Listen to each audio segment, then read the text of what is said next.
6:32, we're going to start the Plan Commission meeting. If we could all stand first for the Pledge of Allegiance. I pledge allegiance to the flag of the United States of America and to the republic for which it stands, one nation, under God, indivisible, with liberty and justice for all. Mike? Nikki Finelli. Present. Brad Johnson. Present. Craig Melton. Present. Jim Hurst. Present. Josh Fedor. Present. Kendrick Davis. Present. Nick Ploffer. Present. All present. Yesterday, we addressed all of the continuances and withdrawals. We do not have any of those today, but we do have 2 consent agenda items. With Plan Commission's permission, I was just going to read the titles and the project name, and then take a vote at the conclusion of those 2 items and ask for approval of these 2 consent items. Is there any objection to that? All right, so first we have on the consent agenda 2026-13-DPA, CRIPE, Sam Miller Surgical Center parking expansion. And then we have a second item, which is 2026-15-DPA, which is Wild Air Multifamily LLC, Wild Air Multifamily Courtyard. If you've had a chance to take a look at that, I did. It all looked really good. Staff doing their job like we asked them to do on these simpler projects. So do I have a motion to approve the consent agenda? So moved. Second. All in favor, say aye. Aye. Any opposed? All right, that carries. Moving on to our first item of business tonight, which is the continued business project 2025-75-Z Pulte Homes, Pulte rezoning, the Smiths Montessori single-family development. Staff, do you want to give a presentation? Yeah, I'll be brief just to sort of update some of the changes as soon as it pulls up.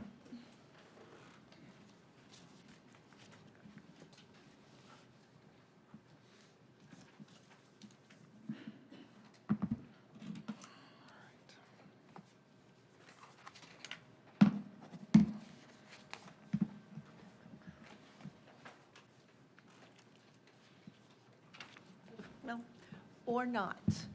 Hopefully you can pull the staff report and exhibits up on your iPads. It doesn't appear to want to play nice tonight, but this is a rehearing of a rezone request for, it's 140 acres. The original request was 160 acres, so it's been reduced to 140 acres from rural R1 to rural R2 to develop a 209-lot single-family residential subdivision. That number has been reduced from the initial 269 lots. As you heard this last month, it also included 21 acres for a school. That acreage has been removed from the petition. So now we are looking just at that 140 acres for 209 lots. This is a rezone, so we need to look at the criteria and the comprehensive plan, which is usually the big one. The future land use plan for this area contemplates low-density residential development. And low density in the comp plan is defined as ranging from less than 1 and up to 2 dwelling units per acre. The R2 zoning, which is what the request is for, would allow a density of up to like 1.75 units per acre. And the project is built out at about 1.5. The other changes, there's a mix of 3 lot sizes where there were 2. There have been some new elevations submitted to reflect more side load garage options, which was something commissioners talked about. Enhanced buffer areas have been added, along with a commitment for more native plant materials. The petitioner has submitted a list of revised commitments. There were 13 before. That's been increased to 25. We just received new ones just this afternoon. So again, the rezone criteria, there are 5 of them. The comprehensive plan, which I talked about a little bit, the current character and conditions, most desirable land use, property value conservation, and responsible development and growth. And there we are. I think that's my last slide. So I'm happy to answer any questions or turn it over to the petitioner for his presentation. All right, thank you, Jody. Before I ask the petitioner to come up, I just want to welcome everyone to the meeting tonight and just make sure you know that if you do wish to speak for or against any project being considered tonight, is that there are sign-in sheets over by the door. Per our rules, you do have to sign in to be able to be a speaker. So make your way over there if you do have any interest in speaking tonight. We also ask for comments to be relevant to the project at hand and not necessarily bring up other projects that have already been approved, for instance, that you maybe don't like. Just trying to stay relevant to what's being proposed tonight. Second thing is to refrain from being overly repetitive of what other folks have said before you. We're okay with folks saying, I agree with the previous speaker, but to hear the exact same thing over and over again is not helpful for us and is also just extra time. We are enforcing the Plan Commission's rules at tonight's meeting and all future meetings, which is petitioners get 10 minutes to present. Remonstrators or folks that want to speak for or against it have a 3-minute time limit. If you're representing an HOA or some organization, that number goes up to 5 minutes. And then the petitioner per rules has a 5-minute period of time for rebuttal. That's generally how we run the meeting. Sometimes we go a little bit long, but we try to keep it really tight to those numbers. All right, with that, I'm going to turn it over, I think, to Rex with Pulte.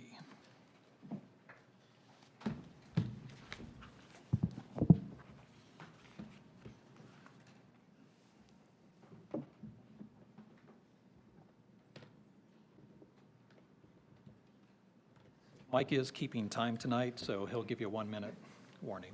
Thank you. Perfect. For the record, Rex Ramage, Pulte Homes, 11595 North Meridian Street. I'll go ahead and use the laptop here this evening so we can kind of speed things up a little bit. I think almost all of you were at last month's meeting. There was a lot of discussion and foundational updates from last fall to March. And then there was a lot of discussion last month. And so as Jody had mentioned, there were additional commitments that were made based on discussion at last meeting and then some offline conversations with concerns about the project as well. So overall, just wanted to lay the site plan on top of an aerial map again for orientation for those that may not be as familiar with the site. Here's the revised site plan, and then just like we did last month, we'll now do a comparison. This will be a comparison of all 3 site plans. So the original proposal, which would have been, October of last year, is the top left that had 269 lots. The February submittal version, which would have been appeared on the March agenda last month, is the bottom left that had 210 lots, I believe. And then it included the school site that was going to be identified and rezoned for a school.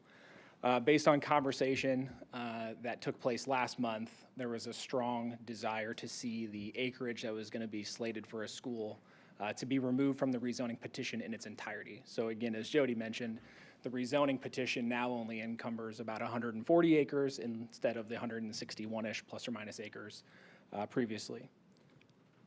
So one of the conversational pieces that has been talked about through this entire project is its density. So Bradbury is here in the green, and then these are a bunch of other projects within Zionsville.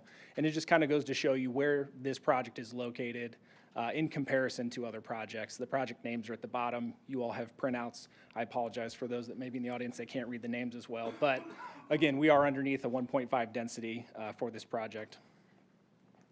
Now we're just going to go through a handful of items of changes just to blow those up. We did remove the entire school site from the rezoning request. As part of some other trickling in conversations related to the comprehensive plan in certain areas of the real estate, which would have lower densities. This is the northwest corner of the property.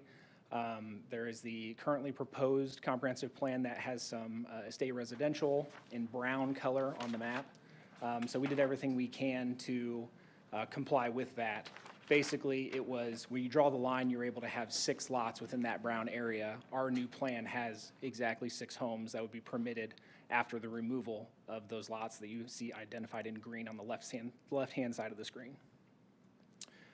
Here's a picture of that currently contemplated comprehensive plan. Net of the school site, there would be allowed if the orange mixed use or the orange mixed residential, higher density residential was to go away. That's been a conversational piece.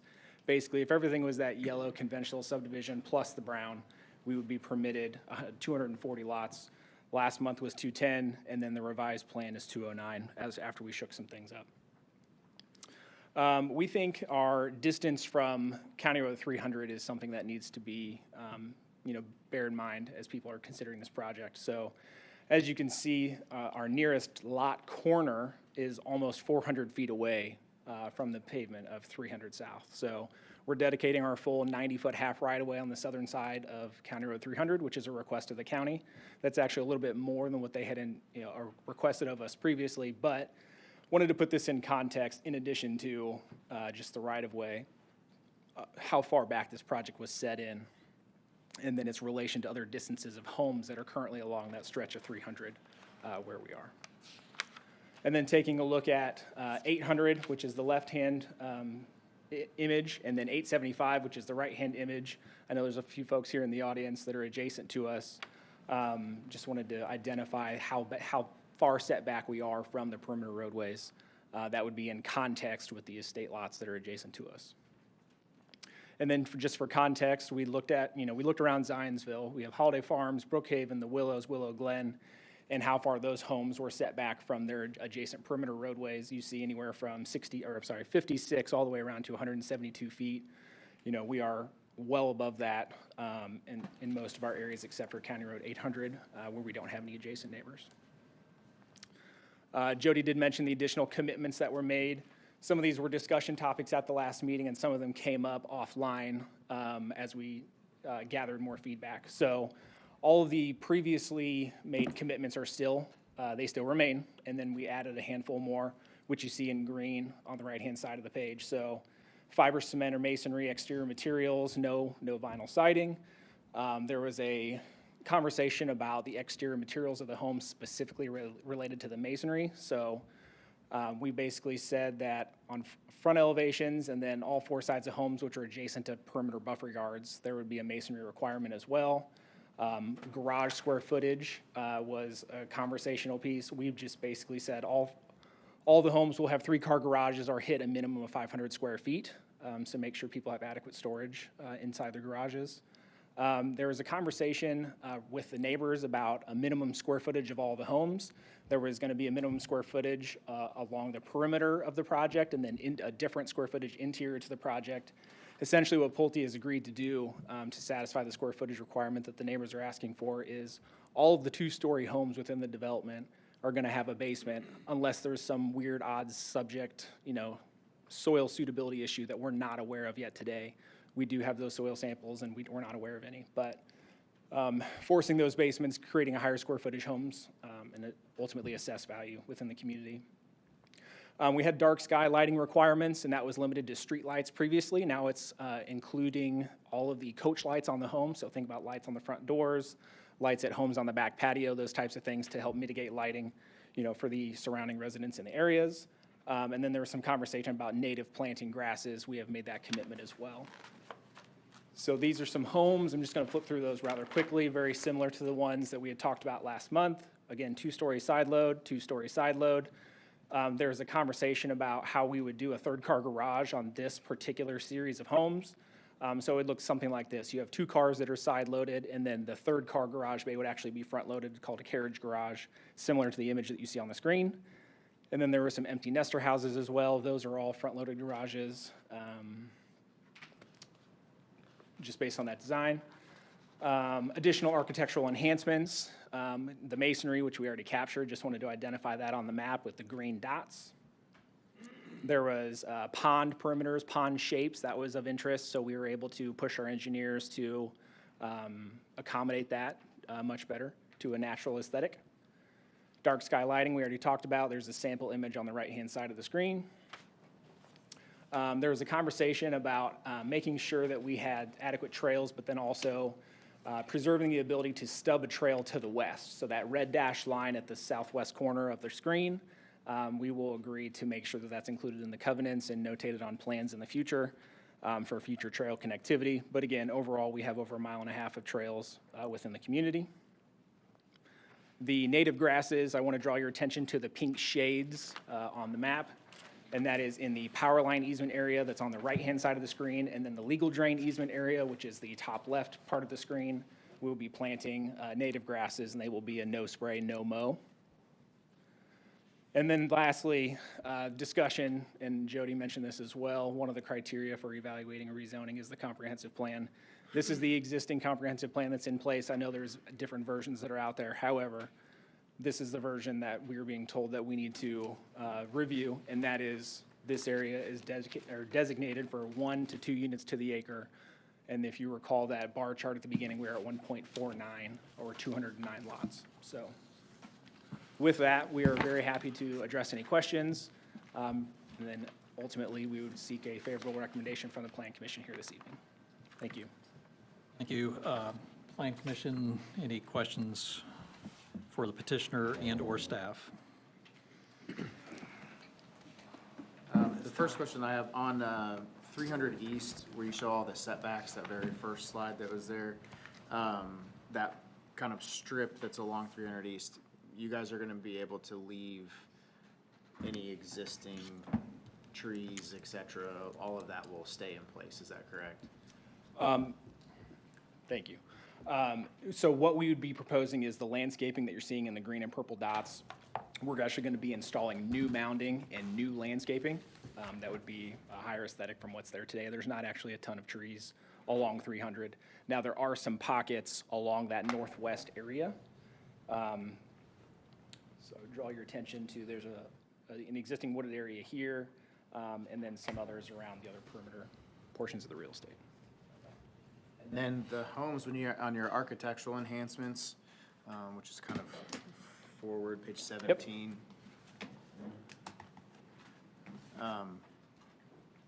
Right where the no longer proposed school lot is, you have kind of the green dots on the east side being four-sided masonry, with kind of the woods behind it, but then where the homes are gonna be potentially seen from the school and the schoolyard and all of that.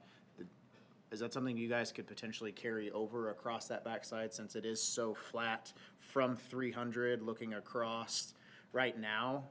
And then in the future, with that being potentially a school, is that something you guys would be, good? Is this the Yes, area sir. which you're Yep. talking about? Yes. If we needed to extend that green dot Okay. along that line, I think it adds probably 9 or 10 lots. We would be amenable to doing that. I think that would, I would like that, seeing as that right now is a pretty Sure. flat, and then, you know, if that's gonna be something that is frequent, it'd be nice to have the aesthetics there. That's all I have.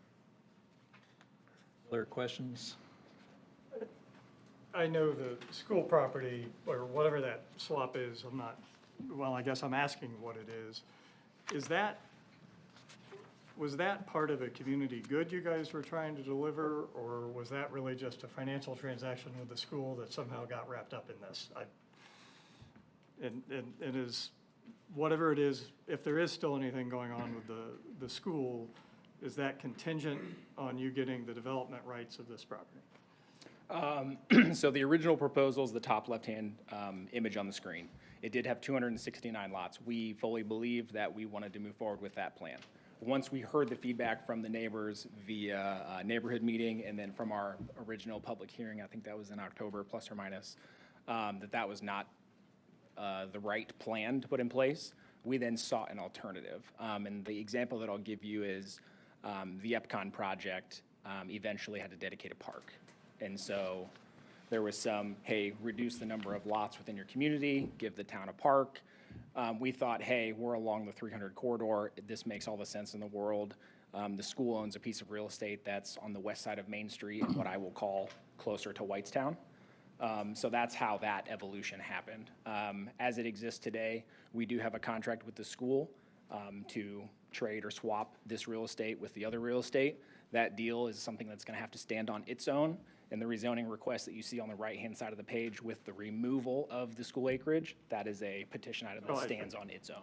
That's more fairly characterized, the school bid as a financial transaction then, right? I mean, there's no gift in this, It is not a gift. okay. So I just want to point out that the larger residential developments that this planning commission has approved in the past several months have included some significant component of public good. And I got very confused by all the school stuff and just wanted to make sure that my view of it is largely a financial transaction was accurate. So I appreciate that. I know that over the several months that this has been in front of Plan Commission, you guys have reduced density in various ways. I still have some concerns around the density. I've got whatever this printout is, I've got whatever's in this packet. I don't know if. It's the same. Okay, thank you. That's always very helpful. It's the same. I appreciate that. But is there a commitment that these are where those lot sizes are as you go forward, or does that really all get determined at planning? I'm trying to answer your question. So And I'm sure I've asked it poorly. If you're struggling with how to answer it, I'll own that. if in the current set of commitments, which is the other document you have stapled in front of you. Yes. We ran through kind of a bullet point on the slides that would reflect what's in that document. That commitment document does not call out the lot sizes that are reflective on this plan. If that's something that we needed to add as far as the lot area, we could certainly do that. Well, It does, let me add this, and maybe Please. that helps. It does provide the density maximum, and it reflects the 209 lots that are on the screen. That's what the Okay, commitment it document is a does whole. call for. I guess, looking at the map, you've got your larger home sites mostly actually on the interior of the neighborhood. Is that fair? Sure, yes. Yeah, okay. And so in an effort to protect the rural nature of that, I guess I just find that curious that the larger lots weren't on the outside where you more directly abut R1 zoning. I don't know that there was much of a question in that, other than if you want to challenge my thinking on that, I give you the opportunity. I think that is a fair analysis of the plan. I would just say that the two-story homes, while on different lot sizes, can kind of commingle, for a lack of a better word. The ranch-style lots, or ranch-style homes, or the single-story homes, those tend to want to kind of be in their own little area of the plan, which is why they're kind of carved out on that western side.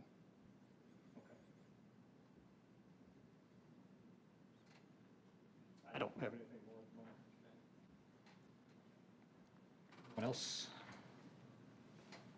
Jim, to your comment, I think you're talking about preserving proper transition to the surrounding areas with the state lots. Yes, Yeah, I should have asked you how to say it better. I like the way you said it too. I think the plan that the revised plan addresses at least the concerns that I had and voiced at previous meetings with the landscaping that they've introduced in their revised plan. So I think the sight lines are protected, and my concerns have been addressed in that regard. Is there any plans for any connectivity with that property of the schools? Any connectivity from the school would come from kind of the main entry drive up here, outlined in blue. They would have a stub off of that. We fully expect they would have to come through with their own plan, right? Their own development plan, get all their approvals necessary. That's not bound by whatever you guys decide this evening. But we would anticipate that they would probably have one access off of 300 and then one access off of the main drive there in the area generally highlighted in blue.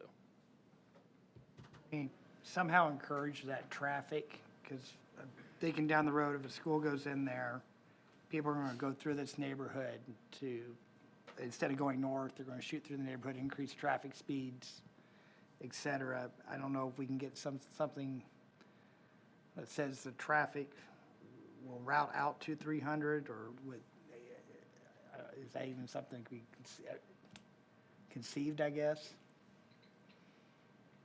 What we've done to discourage that is the original plan was a lot more linear street design. And to staff's credit, they were ones amongst others that maybe asked us to create a little wiggle in the street. And basically, those curvatures are gonna help provide traffic calming in a Discourage quite a basic bit of it. sense. Yeah, so it's making it less expeditious to get out to 875 through the community. So that's how we've addressed it via the street design.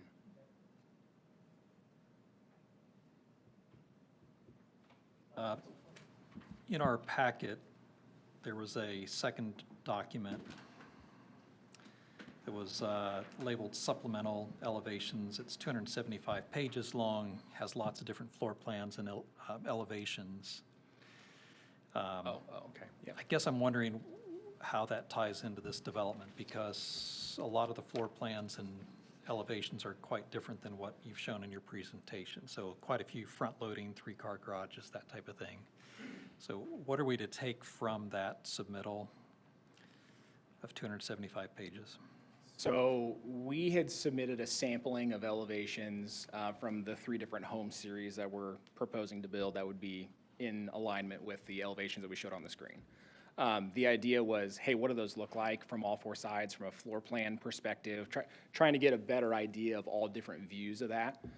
So that would be a sampling. All the homes that we would propose would be in line with the front elevations that you're seeing here, and then sides and rears in those example packets that we submitted.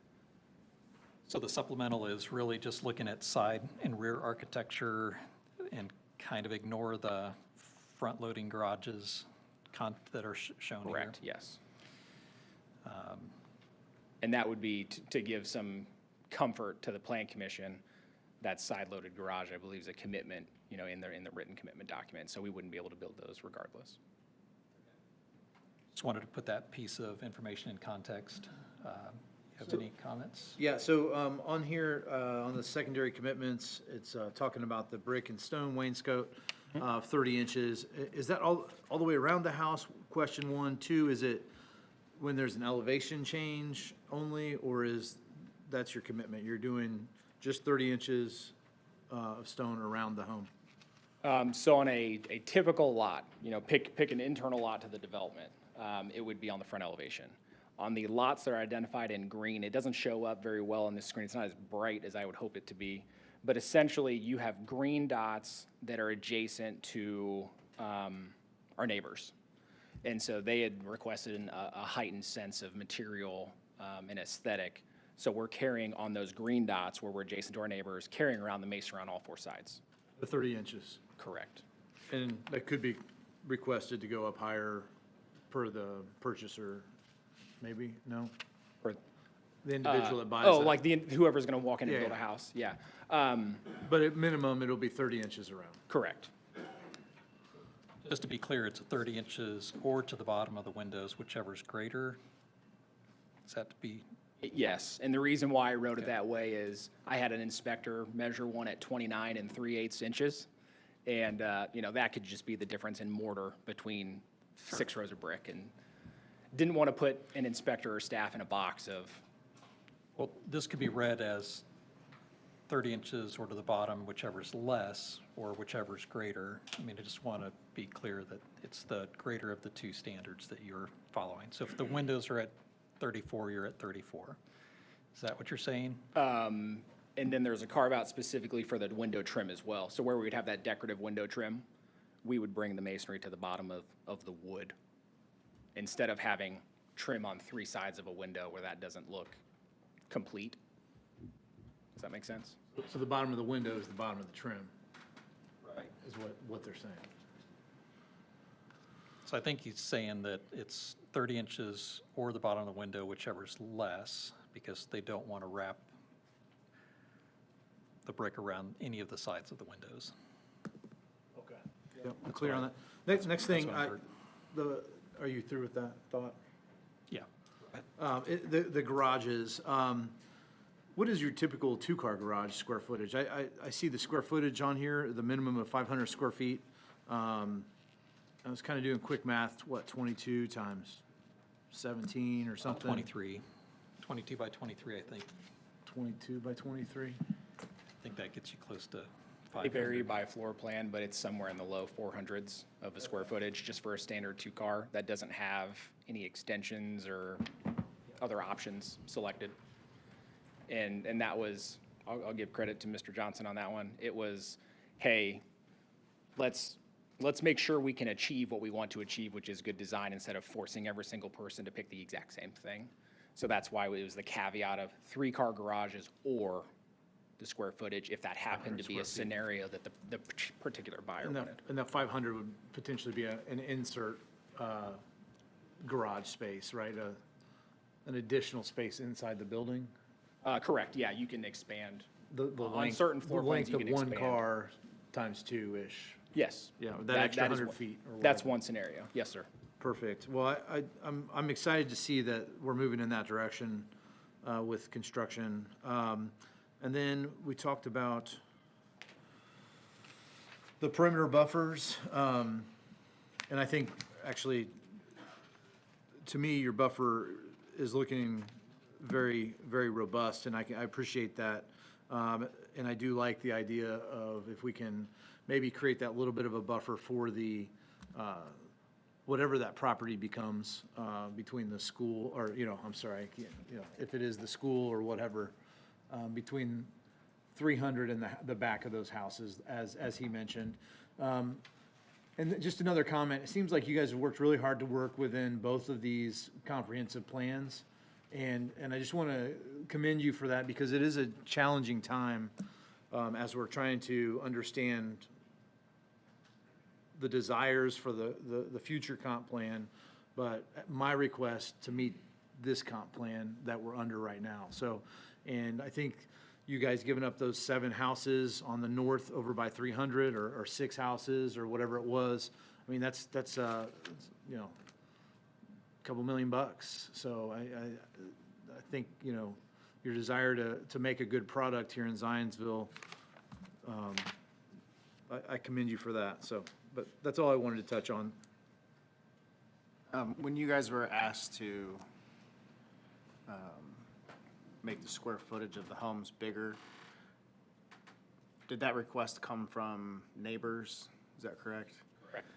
So when these homes are marketed, by adding the basement, which I think does technically add that square foot, I think it was a little bit opposite the direction they were potentially headed when they made that request. Are you going to be able to market that unfinished square footage in that basement to the total square footage of the home? My understanding is provided that it has ingress egress access, then yes. It happens in resale all the time. So with that additional square footage, however the future homeowner decides to handle it, yes. Okay, but the basements will not be finished though? At the time of construction, no. Okay. And the reason being is because people may decide they want it Right. programmed differently than others. And as far as ingress, egress, or window wells or walkout basements? I don't think there's any walkouts on this particular site. It's relatively flat. Now there's a hill kind of in the school area, but I think we should anticipate that those are all wells. It's a question for staff. Assuming a school project is proposed for this site, is there precedent, and is it typical for them to provide buffers to adjacent land users as well? So for instance, the south end of that parcel, would they be required to install buffer yards? Yes. Okay. And that's typical, it's done pretty much for any new development like that? Yes. Yeah. One more question to piggyback off of Kendrick's comment, the window wells. What are you using for that material to do the window wells? Forgive me, I don't know. It is a metal. It's kind of that rigid metal look. That's pretty standard for. They're just galvanized area wells. Which, and that's where I'm a little confused, because that doesn't, you know, when you go to an actual, like, assessor, appraiser, they won't add that square footage anymore, the basement square footage, to the marketable home square foot, so I think. That's why the square footage bothers you? Yeah, that's got me a little bit, as far as the GLA goes. I was but- thinking if we're adding stone to the 30-inch facade or whatever, like, we should increase the quality of the window well with like a rock well or something that has that stone look to it. And that's kind of where my mind was going with these products. You know, you guys are creating a good product. You're doing an unfinished basement, and we're adding these quality materials, and then we're just going to add a piece of galvanized window well. And I don't think we can push you on that, but I just would encourage you to. I know you dealt with rock wells or that kind of material before, but I just see them now, and I think it would be something I'd like to see in the future with these developments. Me personally, I have a hard time making that as a request, but I do think that town council has a little more latitude with rezonings and could possibly go there, but I just think that we're maybe overstepping what our normal charge is for that. Plant that seed if you want to go there. I mean, an easy fix too is, I mean, a lot of time, you know, requiring the safety, you know, as far as fall protection on top, you know, those can become decorative a little bit better, easier on cost as far as, you know, from the development side. But, you know, the protection, rather than it being just like a plastic lid or whatever, you know, there are some decorative options there potentially. There's a lot of prefabricated Yeah. options, yeah. All right, we ready for the public hearing? Hearing no other questions at this point. Before, I'm sorry, I forgot to ask this. When this says school, potential, I know it's not part of this, but I'm just thinking as far as the neighbors, the people who are gonna live here, this could be a maintenance building, this could be a bus barn, this could be anything, is that correct? It would have to be zoning. Right. Say, we're not rezoning this parcel in this effort, so it still has the base zoning. And it's really whatever's entitled there. Staff may have an idea of what's possible, but I don't think they have a clean slate as to what they can put there Okay. without getting the appropriate approvals. Okay, thank you. All right. At this time, we'll open the public hearing. Time is 7:09. We have three speakers, Matt, Kyle, and then Brian. Matt, you're up first. And Kyle, if you want to make your way up to one of the seats near the microphone, that would be great. Good evening, Matt Cornicione, 8607 East 300 South. Once again, I'm here speaking on behalf of approximately 18 families who will be impacted by and are strongly opposed to this rezoning request. The primary concerns we've raised over the last several months, density, home quality and building materials, and architectural diversity, are still not to the level that we believe is appropriate for this area. As was presented to us last week, Pulte's latest proposal made some minor modifications to some lot placement. They added this 30-inch brick wrap to a small number of select homes and improved some landscaping, lighting, and retention pond design. However, the end result is still the same. 1.5 homes per acre, all of which are production homes, a nature that lacks architectural diversity and high-quality building materials. At the March meeting, the commission reiterated the need for a petitioner to meet the 5 core criteria for a zoning change, and the staff brought it up again tonight. I'd like to address a few of these criteria which we do not believe the current proposal addresses. First, the rezoning is not consistent with the comprehensive plan.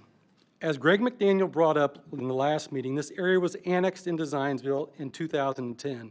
And at that time, the prevailing comprehensive plan was the 2009 Boone County Comprehensive Plan.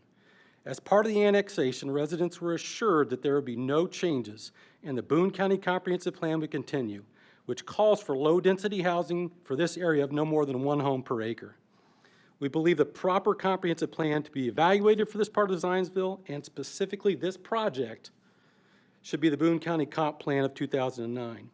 We've informed Pulte of this issue and also asked for clarification from the town staff, but have yet to receive a response from either.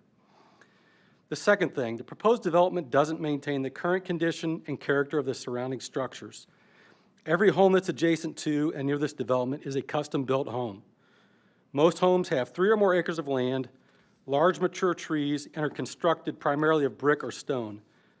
None of the homes in this proposed development meet those characteristics. Third, the conservation of existing property values is a serious doubt of ours. The surrounding homes are valued in excess of $1 million to $1.5 million, and in some cases are over $3 million. Adding more than 200 production homes valued between $500,000 and $700,000 will have a detrimental impact on the value of the existing homes, and they'll bring down the comps substantially. For these reasons and many others, we once again respectfully ask the Commission to provide an unfavorable recommendation on this rezoning request. Thank you. You. Kyle's next, and then Brian. Hi there, I'm Kyle Schmidt. I live at 8370 East 300 South. We've continued to be in discussion with Pulte. We still do have a significant concern, though, about the density that we feel has not been addressed. I know that Matt just spoke on that, so I will not rehash those things, but we agree with his concerns as well. We moved to our home to have space for our kids to grow up, and to land to enjoy and to get away from the cramped city life, and just the urban sprawl that can be. It was sad to see for us that between their second and third iteration, they only dropped 1 home. I know Mr. Melton over there had mentioned that they dropped 7 homes kind of along the 300 South corridor. They did, but they just shifted those internally. When you actually look at the numbers, they dropped some of their larger plot sizes in favor of more smaller plot sizes to make kind of that shift. So, they're not getting, they're not just losing $1 million in profit, they're only dropping 1 home in profit. So I wanted to clarify that. This plan does put homes too dense in our opinion. Particularly, it seems to do so without regard. There's one plot that I've got particular concern, if they can pull it back up. There's a lot on their lower western loop that is a 75 by 140 foot lot that is a triangle. And I am just a bit concerned that, I don't know how you can fit a square home on that. And so it just seems like things are kind of shoved in by design. Obviously this is a concept plan, sorry. But that was a bit strange to see. And so again, it just seems like those plots are very small and they're shoved in. Again, I'm not sure that's a buildable lot at the end of the day. In my initial letter to the Planning Committee back in November, I had run some numbers including standard deviations of some of the plot sizes. I ran a few more numbers with their newest plan. Previously, their first plan back in November had a mean property size. 1 minute. I'm sorry? 1 minute. Oh, sorry. More. You have 1 minute more. Oh, okay. Their plan had a mean property size of 0.242 acres. Now their mean lot size is 0.237 acres. And so that means on average, each plot is over 200 square foot smaller than it was, back in November. Rockbridge has properties that range from 0.31 to 0.35 acre. That's the closest neighborhood to this planned property. Devonshire, which this has been compared to quite a bit, has an average of 0.3 acre per plot. And so these are significant reductions in an area that has a lot of rural character, a lot of large properties. While we appreciate many of the changes that Pulte has been willing to make on several concerns, however, on this point, it seems like Pulte has been moving in the wrong direction. And so we feel that it does not meet the current character and use of the land. And so we would ask for a unfavorable recommendation. Kyle. All right, Brian.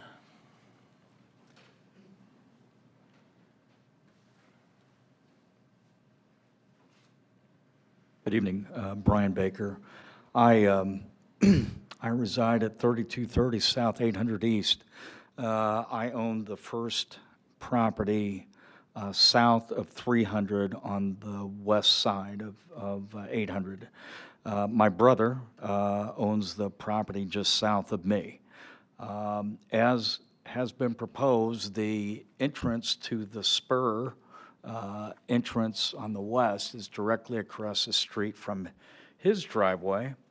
And I bring that up for a couple of reasons. He's not able to be here, so I'm going to speak on his behalf too. My property is unique in that it has about 220 feet of road frontage. In that 220 feet, there's an elevation change of probably about, I'm going to say 12 feet or so. There's a hill. And if any of you have traversed that section of road, you know it's a little problematic. I'll tell you, it's a real problem when I try to back my travel trailer into my lower gated entrance, which is out in front of my barn. The entrance, so I do have a concern about the road, and this obviously is not necessarily directly related to Pulte and the project, but nevertheless will impact the traffic load in that section of roadway, and I think will be more of a safety concern. Sight lines are limited. People do, and, you know, controlling people and their driving habits that's a whole nother matter, but people do take liberties because that section of the road is somewhat undeveloped off to this property, of course, which has been a hayfield. Yes, thank you. Hayfield, and then the property to the west and just south of my brother is crop field with many acres. And anyway, people do traverse along there and quickly, and I do want to bring that up, the sightline issue. And then secondly, as I said, the entrance is across from my brother, very near my driveway as well, and I'm concerned about how that traffic's going to be addressed. And most importantly, I do want to say on behalf of the concerned neighbors and property owners, I want to thank all of my neighbors, those few that I've gotten to know in this process, for speaking up, and Matt in particular for leading the charge on behalf of many of us. So thank you. Thank you. All right, Rex, do you want to come up and respond to that, please? Okay. Density was brought up. Just again, as a comparison, Devonshire is more. I can't remember if it was cobblestone or whatever, but we see where we fall as it relates to density, and in a comparison to other notable Zionsville communities, this project really is not that dense. I understand that it's all density is relative, and we understand that, but at below 1.5 density is something that, this is a good project, and it is within every version of the comprehensive plan that we could fathom. As it relates to that, this property is zoned R1 today, so it is permitted to have single-family homes built on it today. The current zoning would allow for lots to be a minimum of 5,000 square feet. We're in that 9 to 10,000 square foot range. The current zoning would allow for a 1,200 square foot home to be built. The smallest ranch home that we're proposing to build is around 2,300 square feet. And the smallest two-story home that we're proposing to build is, I believe, just shy of 2,600 square feet. And those range all the way up to the low 3,000s before you even add a basement, which would add another equivalent to the first floor square footage, so called another 1,200 to 1,600 square feet on top of that for the two stories, right? So we are building a project that has lots that are almost twice the size, which could otherwise be built without anybody's approval. Homes are at least double in size, if not more. They are more architecturally diverse. There are architectural requirements above and beyond what the current Zionsville ordinance would otherwise require. The current zoning ordinance has no requirement for buffers. Adjacent to some of our neighbors with homes that are close to us, we have mounding that is 6 to 7 feet in height, and then landscaping to the tune of 30-ish, 35-ish trees per 100 feet. So this is a plan that is well buffered, and improvements and enhancements have been made to this plan, this version of a proposal, that is significantly above what someone could go build on the real estate today. So as we talk about some of the criteria to, consider for rezoning, this certainly is above that. Open space, we didn't have it in here. We did have it last month. I believe we were around 38% open space, which is significant. I believe the code is somewhere in that 10% range of required open space. So wanted to compare that to. And then to Mr. Baker, we haven't met or we haven't seen each other since the neighborhood meeting, so it's good to see you again. As it relates to the County Road 800 entrance and any sight lines, this is stage 1 of 3 stages of approval. The next stage is the primary plat, which will get more refined and detailed engineering. Then there's the construction plan approval process, both of which have to go through the town and then the town's consultants for review on things like infrastructure, roads, utilities, drainage, all of those things. We can't just go build whatever we want to go build because it's a pretty picture. We do have to comply with all the rules and requirements that are going to be imposed on us. So if something needs to shift on 800, 10, 15 feet to avoid a sightline issue, that's something that we will continue to massage and the town will require us to do so. But totally understand, your concerns and where you're coming from. So I guess with that, we would respectfully request a favorable recommendation out of here. This is a wonderful project that is above and beyond what could otherwise be built on the real estate today. So happy to answer any other questions you may have. Thank you. Unless I hear otherwise, I was going to close the public hearing portion so we can deliberate and ask questions. Seeing folks, that's okay. All right, so we will close the public hearing. It is 7:24. All right, Plan Commission, questions and or deliberation?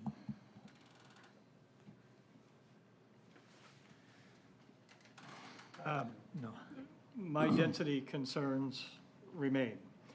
On our first factor, yeah, it meets the current and legally enforced comprehensive plan. But then we get to current conditions and character of, gotta put on my glasses again, of each district. And I think we start to run into trouble.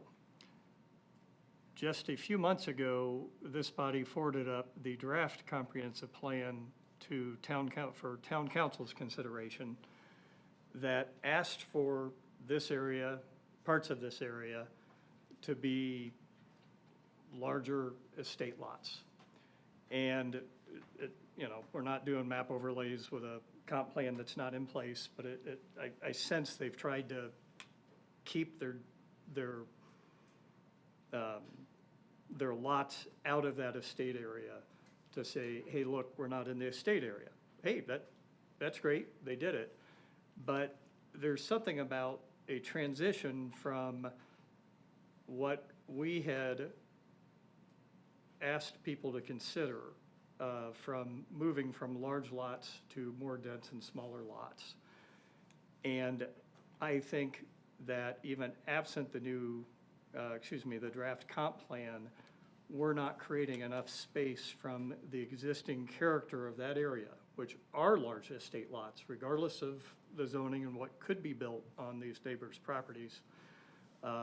They are large lots and larger houses, and I don't think we're allowing for enough distance and space.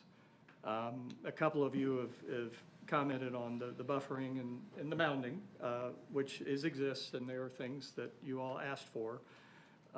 I don't find it enough. I think that there's a chance for adversely affecting the property values of some of the closer neighbors, which would speak to factor 4. But if this body decides they want to move it forward, I would ask the language on the commitment on the mounding and the buffering is substantial. not what they describe, but substantially what they describe. So I would ask that whoever, if someone makes such a motion, that they make sure that anything that changes is more likely to come back in front of the Plan Commission, and we don't put that burden on staff to determine what a substantial change means. I spoke on this briefly with Rex when I was asking him questions, but the other large developments, we've demanded a public good come along with it. And that's absent here. And I think that speaks directly to our fifth factor, which is the responsible development and growth. We're not getting a park or a baseball field or imagine any other public good. There are many amenities on this property that I'm sure are wonderful, but they're for the residents that live in the neighborhood. I admire Pulte Homes and the way they have changed this project in response to what I will describe as our negotiation with them on their development. But in the end, the number 5, we're not providing that other public good through this, and I just don't think there's enough distance in how we move from the large estate lot density that exists now to what's being done here. That was longer than I intended. I apologize. All right. Others? Rex, I had one question. What is the building timeline on this? What's the build-out timeline? Once everything's been approved? Yeah, so in a perfect scenario, we get through all of the approval process, in the calendar year 2026. We start development in the spring of 2027. A lot of land development activity, so ground and below, is going to occur in 2027. You're building your model homes, which would be in kind of that little horseshoe shape in the middle here. You're building those model homes in the winter of 27, 28, and then in 2028 is when you're really starting to sell houses. From that point, it's somewhere between a 4 and 5 year project, probably. So there's a couple different ways to look at that. One is this is not all going to come at us overnight, and so I think that's the first and foremost thing. But other than that, that's the timeline that we have. And if you have any other questions specifically, let me know, please. I think this area in 4 to 5 years is going to look significantly different. I brought this up before. The county has already had meetings on expanding 300 South to 4 lanes. It's essentially 146th Street and Albert S. White. That area between the two is going to go 4 lanes. So this, to me, seems like it fits with a 4-lane boulevard to the north of it. And like I said, in a 4 to 5 year period from that's after you build the first model home, correct?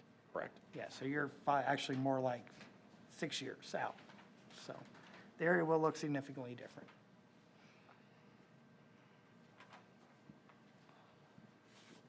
My comments, Mr. Cornicione, with regards to the comp plan and the Boone County comp plan versus the the commitment to not rezone property through the reorganization. And that commitment has been upheld.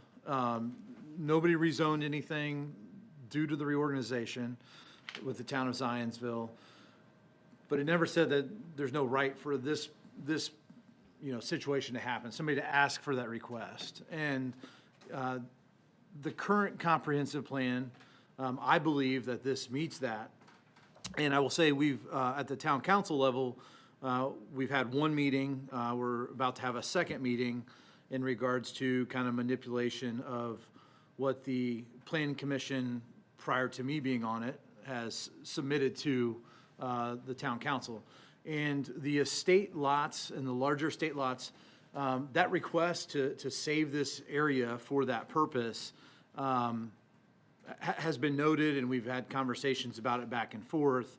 But ultimately, the property is zoned currently as R1, R2, and to cast out an estate lot preservation over the top of that, I believe is I don't know if the word's unconstitutional or if it's not allowed, or it's not, help me out. Problematic. It could be problematic. Could be problematic. So we've really thought about this pretty intently, and I'll tell you, some of the counselors really wanted to preserve that, but we had to have that conversation about the problems that it could cast. With that being said, 300 is a good dividing line at this point. Unfortunately, for maybe people south of 300 that feel that this project is not as robust or as high value as they would like. But to change the zoning of the R1 and R2 to this low impact, we just can't do that at this point. But we really have considered it. We have really dove into this area and to the area north of 300 where there are requests for different community aspects. And we're doing our best at navigating through that. But back to this property in particular, in this proposal, I have to say, a lot of thought has gone into this to try and protect the property owners around it. I think it's arguable about current structures. I don't really know all of I haven't been on your properties to see what your homes are constructed out of. I do appreciate that we're adding stone and brick facade. Obviously, that's not a whole brick house. That's part of the reason I brought up maybe an elevated window well for the optics, for the feel, for the value. It's a small minor change that can increase value and optics, as well as that three-car garage. That three-car garage adds value. I know people are living with their children longer these days and things of that nature. And I see these homes to be able to cater to that lifestyle now. But I think the big thing I just wanted to touch on was that comprehensive plan. And we talked about the zoning, so I'm going through the five. This is kind of new to me on these five issues, but the conservation of property values throughout. The current property value of this acreage, as a town councilor, we look at assessed values, and, I think the value in taxes that this brings is very minimal currently, and then long-term, it will bring, I don't know how many millions of dollars in assessed value to the area to be able to improve things like an intersection right down the street that's kind of been hanging over our heads for an extended period of time. So those are my comments. And again, if you have something you wanted to say back to me on that, I'd love to hear it. As a representative of Perry Township, who was also part of a reorganization with Zionsville, I feel I've done a great job in protecting Perry Township from rezones that don't go through a process and other taxation. And I think that's what this commitment was when you were sold on the, please, yeah, is that okay? Yeah, briefly.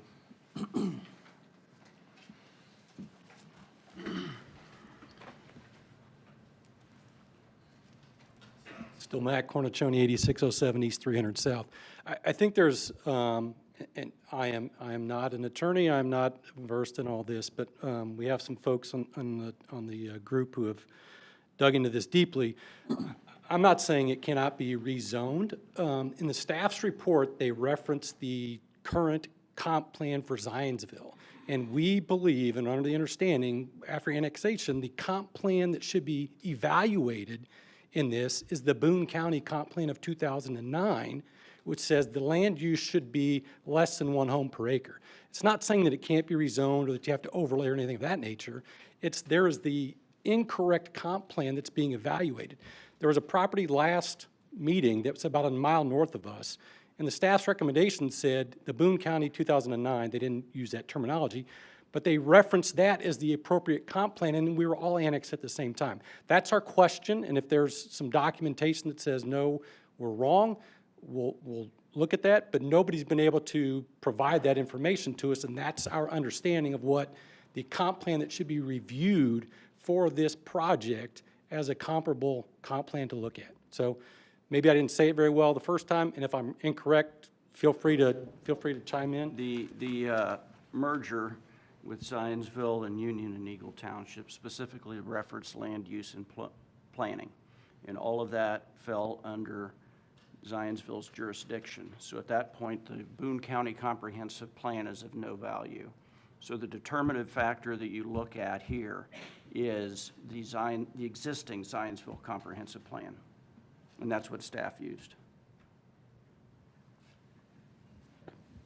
Thank you. Other, Nick, do you want to go, or?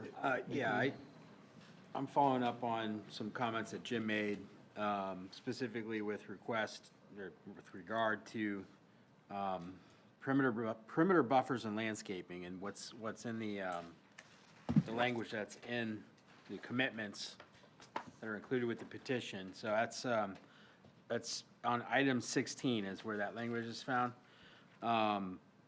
So it says, perimeter buffers and landscaping shall substantially comply with perimeter buffer plan attached hereto as Exhibit C. So I just want to make sure we're all clear that we're looking at the same Exhibit C. I want to understand. I think it's in.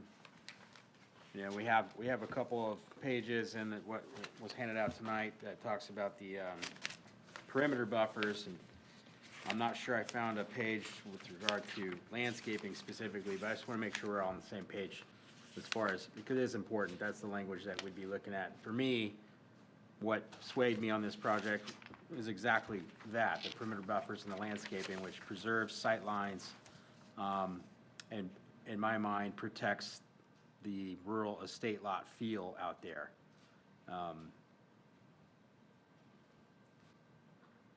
Exhibit C. Yeah. I could expand upon that. So Briefly, please. this is the overall landscaping exhibit that we've been speaking to. If you all recall from last month's meeting, we went into all the various areas with blow-up diagrams. The intention would be that all those individual blown-up diagrams showing the mound height and the landscaping requirements of each individual area would be included in the commitments. If your packet does not, I don't believe it does, so that's my apologies. That is to be included, and I believe it is in the version that staff has, competing with PDF versus Word documents. Well, yeah, I guess with that, I want to recognize that there is a significant amount of frontage from 300 South specifically to where the first lot lines exist within the proposed project. And also between those areas, there's significant landscaping that's been introduced in the plan, which I think is an attempt to address a lot of the concerns that we've discussed about preserving the estate lot feel out there. And I appreciate petitioners' efforts in trying to address those points. I just want to piggyback on the landscaping briefly, and I look at the landscaping that they're providing here, and one, it's many folds greater than what our ordinance requires. I mean, staff has shared that with us. But it's greater than Holiday Farm, Bradley Woods, Maple Lane, Stonegate, like some of our, these neighborhoods that we really love in the town. And to me, this is going much greater than even those neighborhoods were required to do. And so, to me, I feel like landscaping-wise, they have satisfied my personal issues with buffering. So, Nick or Josh, Nikki, Kendrick, anyone else? You were going to say something earlier. I'm sorry. Well, Counselor, Plan Commission in this regard, Melton was saying something, and Mr. Clutter offered a word of problematic. And I kind of lost the thread of what Craig was saying and how you describe it in problematic. It could be considered inverse condemnation. Okay.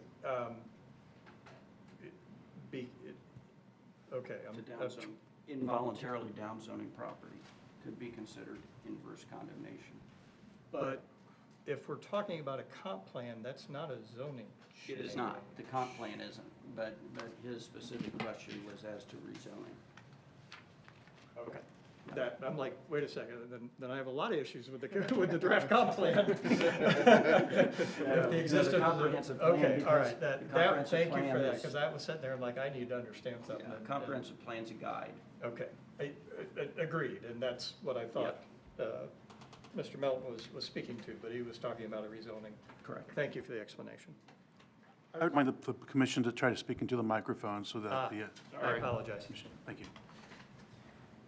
I'm going back on to what you said earlier, Jim. I really agree with what you're saying as far as, I think the first time this was brought up, in that first meeting, I'm not a big fan because I agree that we are merging up to that, as we approach that 300 threshold, we are really starting to get into, kind of the estate housing area, as you can look at everything around. I know we have some development, right, kind of just to not too far south of this, but we've done a really good job of buffering and hilling, and I feel like at every corner, but we've got the single story, if I'm reading this right, your single story homes will be right there off of 800, is that correct?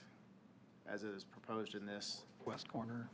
They are these lots off of 800, and then these lighter lots right there as well. So, going back to what you said earlier, as you're traveling north here, we are kind of, heading to the estate lot feel and area. I think that, that something really needs to be done to kind of inverse, like you said, it's all tucked inside, so that as you are traveling north, through this area, you're starting to see more of that. So you hold on to more of that aesthetic feel. And, I think you've done a good job on some of those things, but, yeah, I don't think that really matches that area.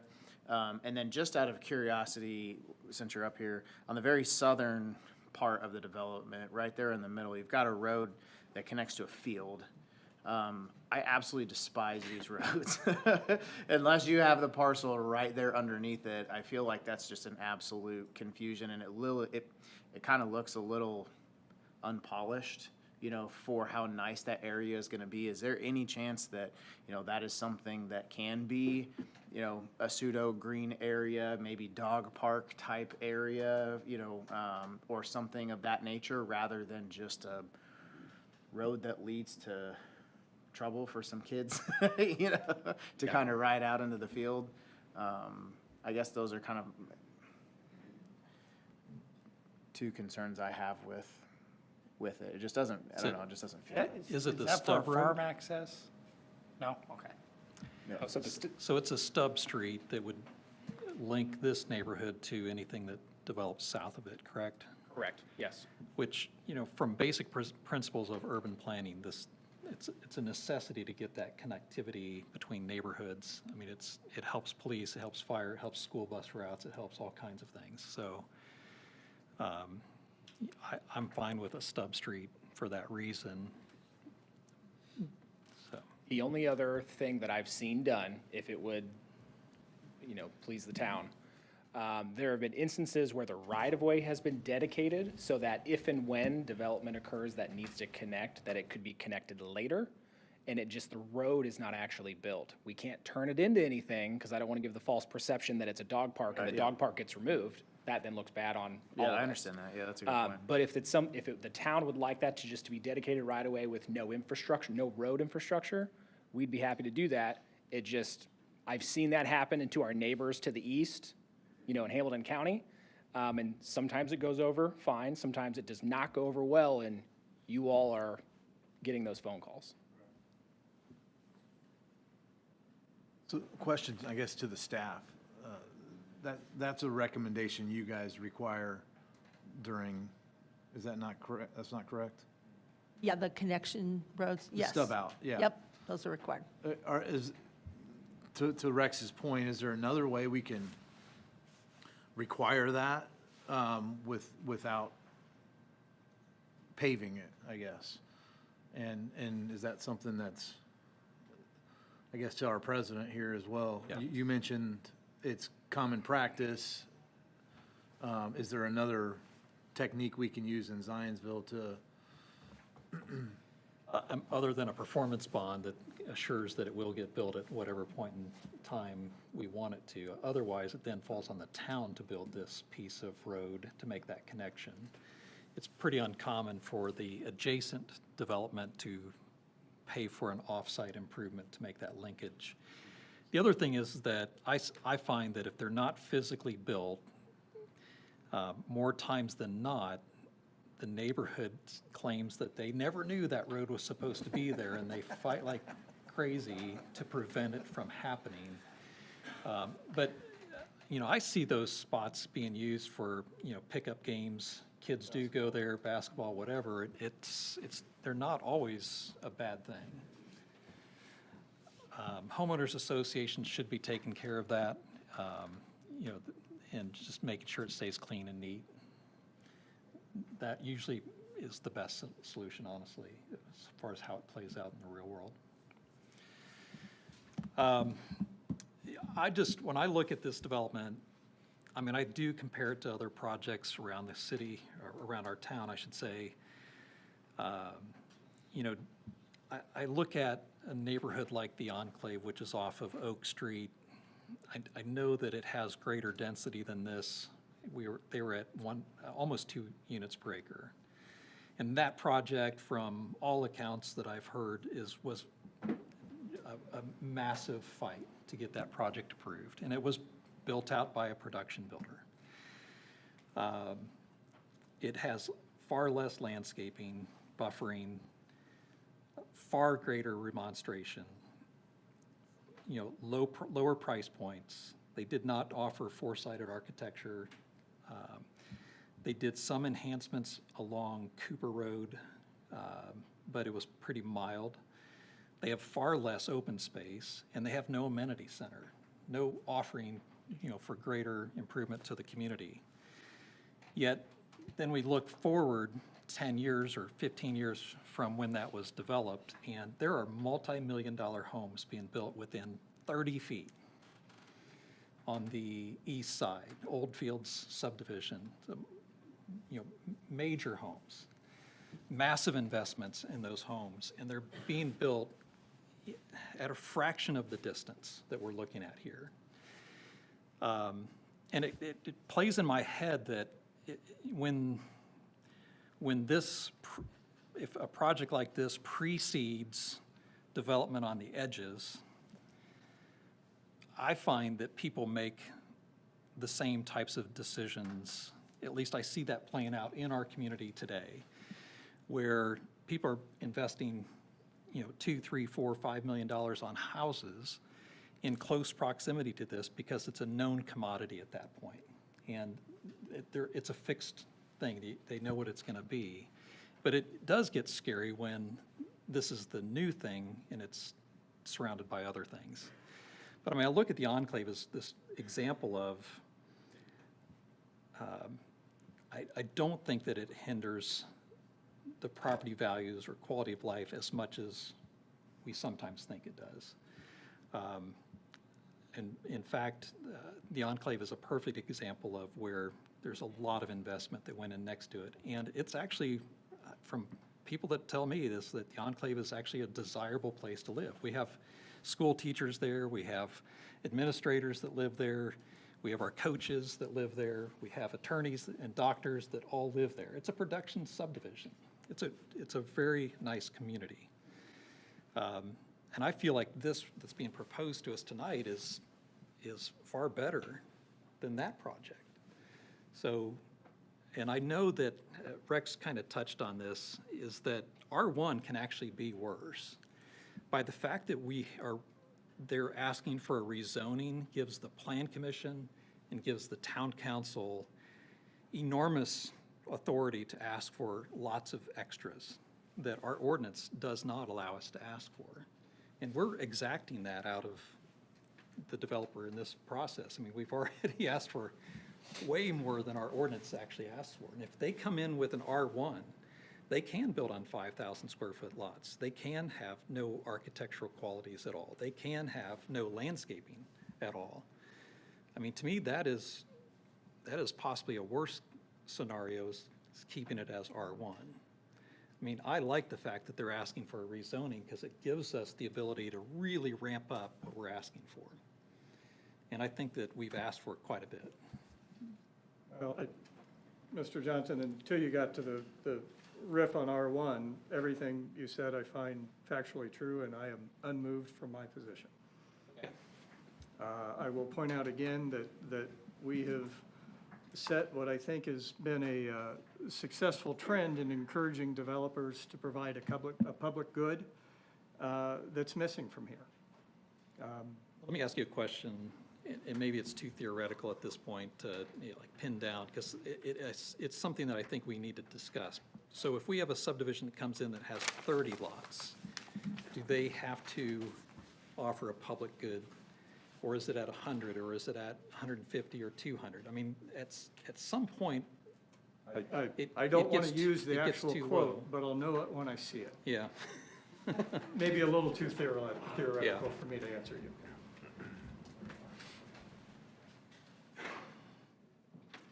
All right, so we need to get a motion on the floor.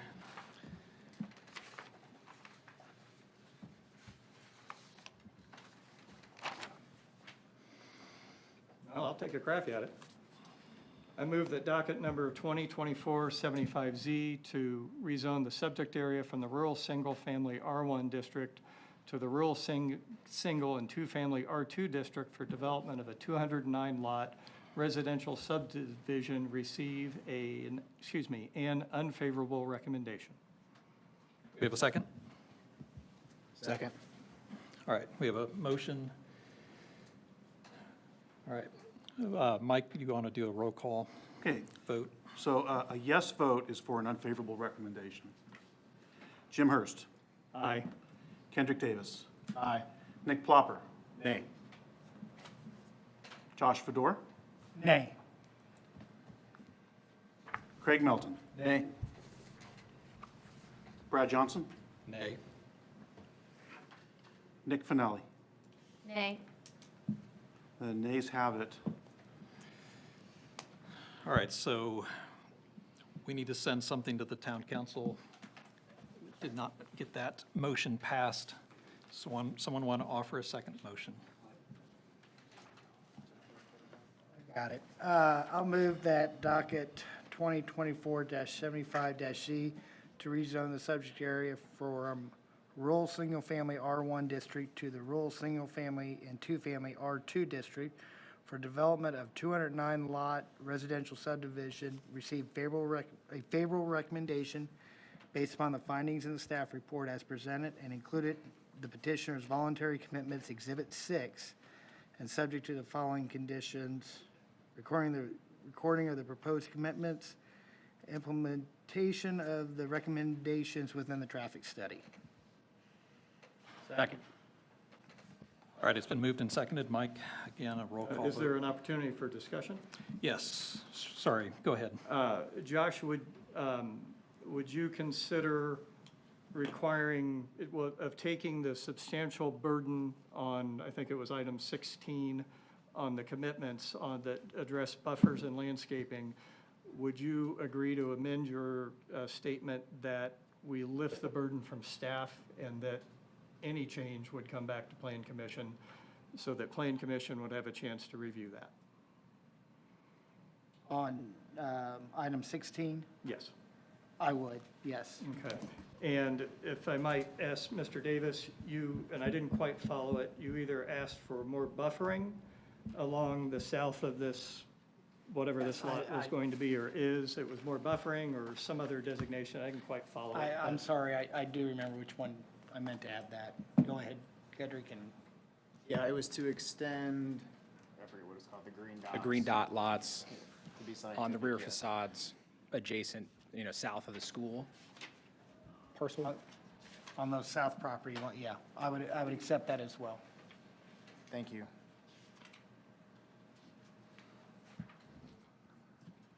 All right, so we have an amended motion. And do we have a second then? A second, subject to the amendments. Okay. Are there any other discussion items? Any other amendments want to propose? Not for me. All right. Mike, roll call vote. Josh Fedor, Aye. Nick Plopper, Aye. Kendrick Davis, Nay. Jim Hurst, Nay. Craig Melton, Nay. Brad Johnson, Aye. Nick Finelli. Aye. That's 1, 2, 3, 4 in favor, 3 against. So that means that Plan Commission forwards a favorable recommendation to the town council. Thank you. All right, moving on to our next item of business, which is new business 2026-14-DP, which this is the Callaway Group Church refiling. Staff, want to give a brief presentation there?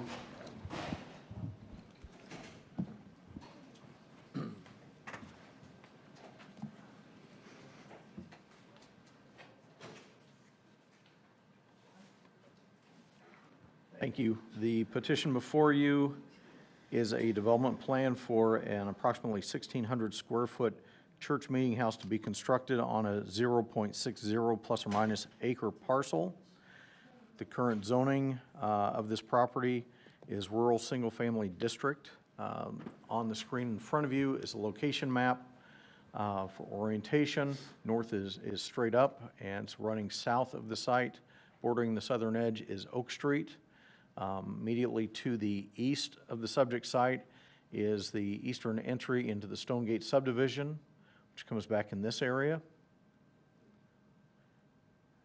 This is the zoning map, again, that shows the subject site, and all of the surrounding property is zoned R2.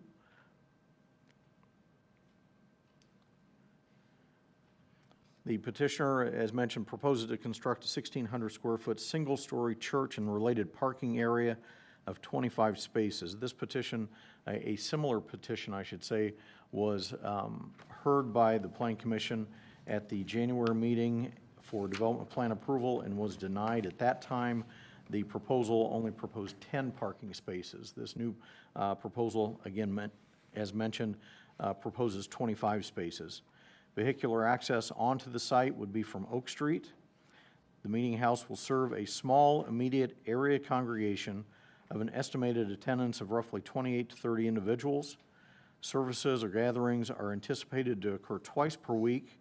Typically, that would be on a Sunday morning and one weekday evening. The building will not be used for daily operations, commercial activity, or any large-scale events. Within the petitioner's narrative, the following voluntary commitments have been presented. 1, no subleasing or overnight use. 2, no off-property parking. 3, no daily operations, commercial activity, or large-scale events. There are 3 topics of interest that I want to point out regarding the project. First, the previous development plan for this project was denied primarily due to a concern of the amount of parking. This site, as mentioned, depicts a total of 27 parking spaces. That is an increase of 17 spaces from what was presented in January. The petitioner has worked with the fire department to provide a required turnaround area for fire apparatus within the parking area. The layout has been reviewed by the fire department and results in the removal of 2 of the proposed parking spaces, bringing the total parking down to 25 spaces. The site plan will be adjusted upon final approval of the development plan by the fire department. A second item of interest is an updated landscaping plan is required to show the correct mix of canopy and understory trees along the western property line, and a tree inventory of all the existing landscaping along the north and east property lines. It is the petitioner's hope that much of the existing landscaping will be able to be utilized for the required landscaping. That is the requirement for the tree inventory. If there's not enough existing landscaping to meet those standards, supplemental landscaping would be required. Third item is that DPW will need final drainage calculations and designs based upon the final amount of parking approved within the development plan. DPW has said that while there are some outstanding items still to be addressed, they are not red flags at this stage, that they do believe they could be addressed. Staff's recommendation, we support conditional approval of the submitted development plan with the following conditions prior to the issuance of any building permits. 1, resolution of the outstanding review items identified within DPW's comment letter, which is Exhibit 6 of the staff report. Submittal of compliant landscaping plan and submittal of a tree inventory study if existing plantings along the north and east property lines are to be utilized. And third, the recording of the voluntary commitments by the petitioner. The format of the commitment shall be reviewed by staff prior to recording. I'll be glad to answer any questions you might have. Are there any questions for staff? Roger, TAC, DPW, town ordinance, the curb cut, any more on that, any? Everything was reviewed at TAC. Okay. And there's been no request for a traffic study. DPW was fine with the curb cut. I know it's in the report, I just. Yes. I look at it, get a little nervous, so I wanted to ask.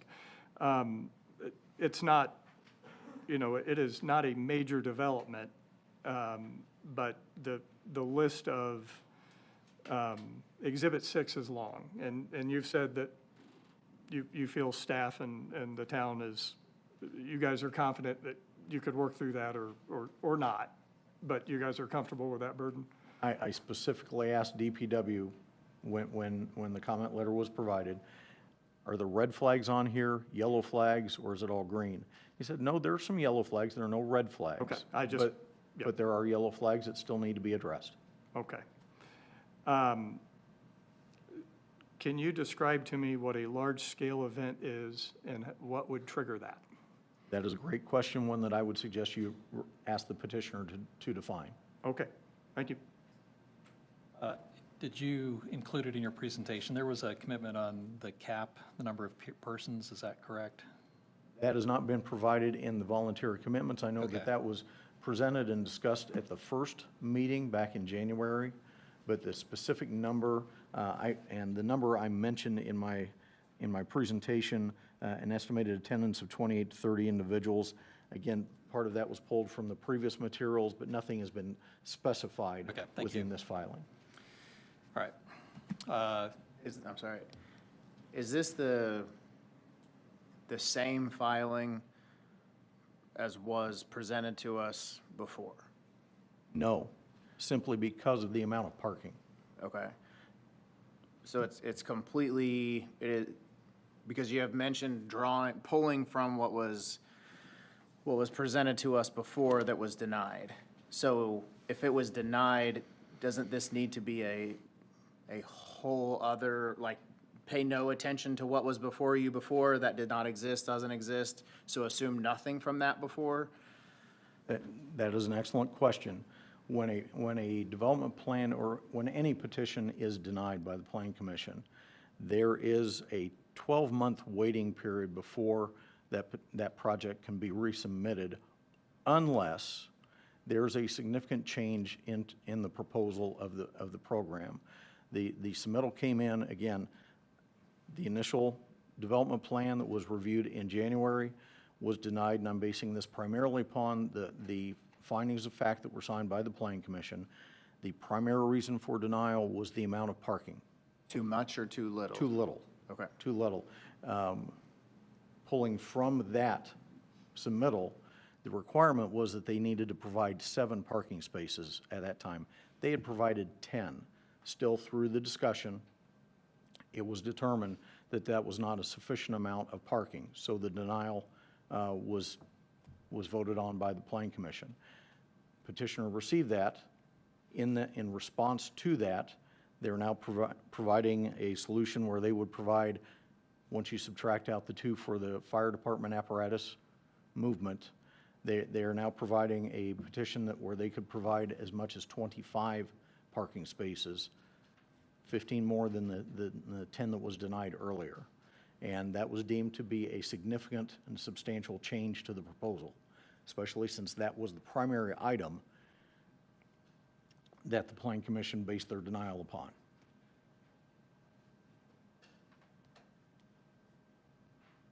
I just want to say for the record that pedestrian safety was also an item that was discussed when this was previously denied. The different petition before was previously denied. Pedestrian safety was an issue that we discussed, and that was the basis for my seconding the motion. I also have a question about, we've required in other petitions before this body, perimeter pathways. And I think there may be some reason that that's not part of this project, but I just want to understand why we're not seeing that as a part of this petition. Perimeter pathways are a requirement within the subdivision control ordinance so that when a subdivision is developed, perimeter pathways are provided as a part of the subdivision. This is not going through the subdivision process. Additionally, I would point out that along what would be the southern portion of this site, we're dealing with a drainage swale in that area. So there's essentially two items why we're not talking about perimeter pathways here. One, this is not, it's not subject to the subdivision requirement of installing perimeter pathways. Yeah, I understand. So the nature of this petition takes it out of consideration for the pathways as we've looked at other petitions in the past. It's different, so, in that regard. Thanks. Roger, we've received 16 letters. It looks like, I looked at this filing yesterday, I didn't see those. So those all come in overnight? No, not overnight. They started about 8:30 this morning. Okay. All right, I didn't see them yesterday. I noticed that there were 16 letters of Yep. concern from Yep, neighbors and here. if you look at the dates on all those, they're today's date. And pretty quick, right after one another, didn't Yes, they? they did. Okay. There was a question that I received on a refiling with notice. If this is a refiling, what is the notice requirement with that? Because I think that's why we received so many today, Okay. is people just found out today. It is the same requirement, and we have an affidavit from the petitioner that legal notice did go out and was published in accordance with the rules of the Plan Commission. Okay, thank you. All right, any other questions? I believe the petitioner is here. If you could step up to the podium here and give you 10 minutes. Mike will keep score of time and also give you a 1-minute warning. Thank you. Thank you very much. Louis Samuels. I'm 8345 East 500 South, Zionsville. Thank you very much, Roger, for the in-depth presentation again. And thank you, members of the commission, the planning group. I can't hear you. Oh, I'm sorry. Thank you, members of the commission, for your time and attention, and really your service to the community. Appreciate it. I also wanted to thank for the surrounding 10 or 15 neighbors that I was able to stop by and talk with and address concerns, if any, they've been addressed in this petition. Since the January 20 hearing, we've made revisions to this to this petition in direct response to your guidance at the January 20 hearing. It was denied due to insufficient parking, which is in accordance to the findings. The updated plan now more than doubles the number of spaces while still preserving a quiet, low-impact character of the site. There also may have been some confusion regarding the name of the project in the last meeting as a church meeting house, which we have clarified that it is a church for a classification that is under the zoning ordinance as a permitted use. We also sincerely appreciate the commission's role in not only ensuring the petition meets the standard of the zoning ordinance, which this petition does, but also upholding and protecting religious freedom and important fiber of our community, as we'd all agree. This petition reflects a thoughtful development of this unique, I say unique parcel because I don't think I would build a home on it with a sewer station right next to it. And it's also on a main road, which a lot of the community don't want to build on. But this parcel meets all the standards of zoning ordinance. There's ongoing work with DPW to address and meet drainage requirements prior to starting the project, which we're working through. Overall, this project is very modest in scale. Hours of use are very limited, and the concerns and comments requested at the January 20 hearing have been included in this petition, as Roger stated. Also wanted to point out that this is not a for-profit project for Callaway Group. Callaway Group is actually donating both the land and the development costs as a contribution and place of worship to strengthen the Christian faith and ability for residents to practice their religious beliefs. We think that I wanted to also just point out what was just raised regarding 16 emails. There was a mass email sent out this morning to the Stonegate HOA, from the Stonegate HOA to the Stonegate community, asking for them to email concerns regarding this petition. And I thank them, everybody that submitted those. Overwhelmingly, they only cite traffic as their concern, which I think is unjust and unfair to hinder our project. Every property developed along Oak Street there has contributed to increased traffic, like the Wild Air Farm. I mean, that's increased thousands a day, not just 10 vehicles twice a week.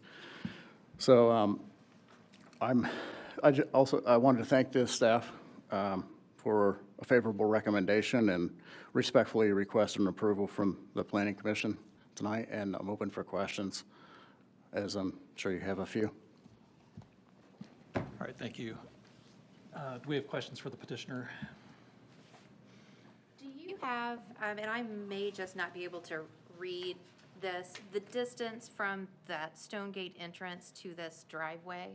How many feet that is, or? I don't have that in front of me now. Okay, thank you.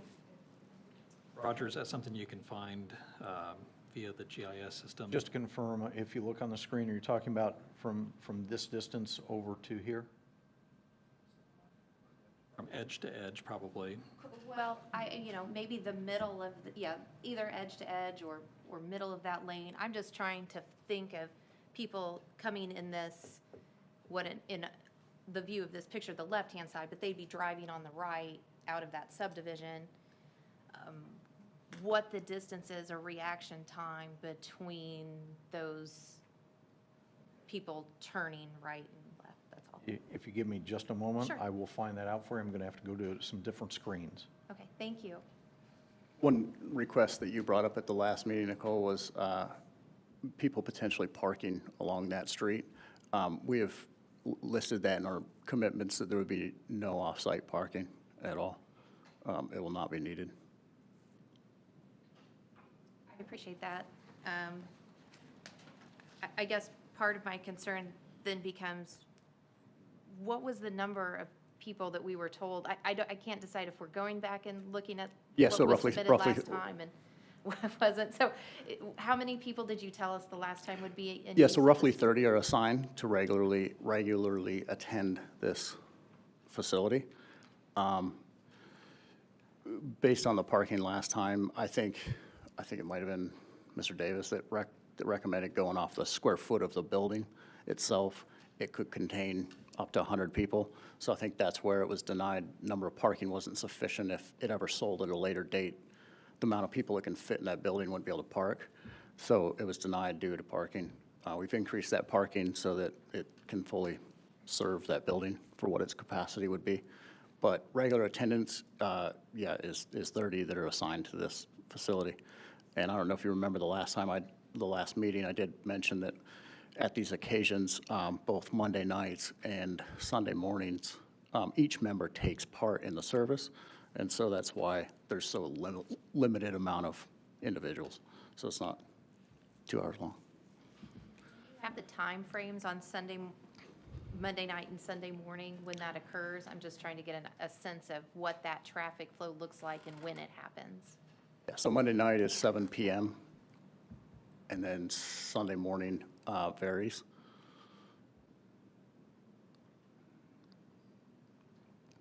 Yeah. I do have the dimension. Okay, go ahead, Roger. Went from the center line of, again, this is the frontage of the lot, okay? So we went from the center point of that frontage over to the center of the median, leads back in. That's 202, essentially 202 feet.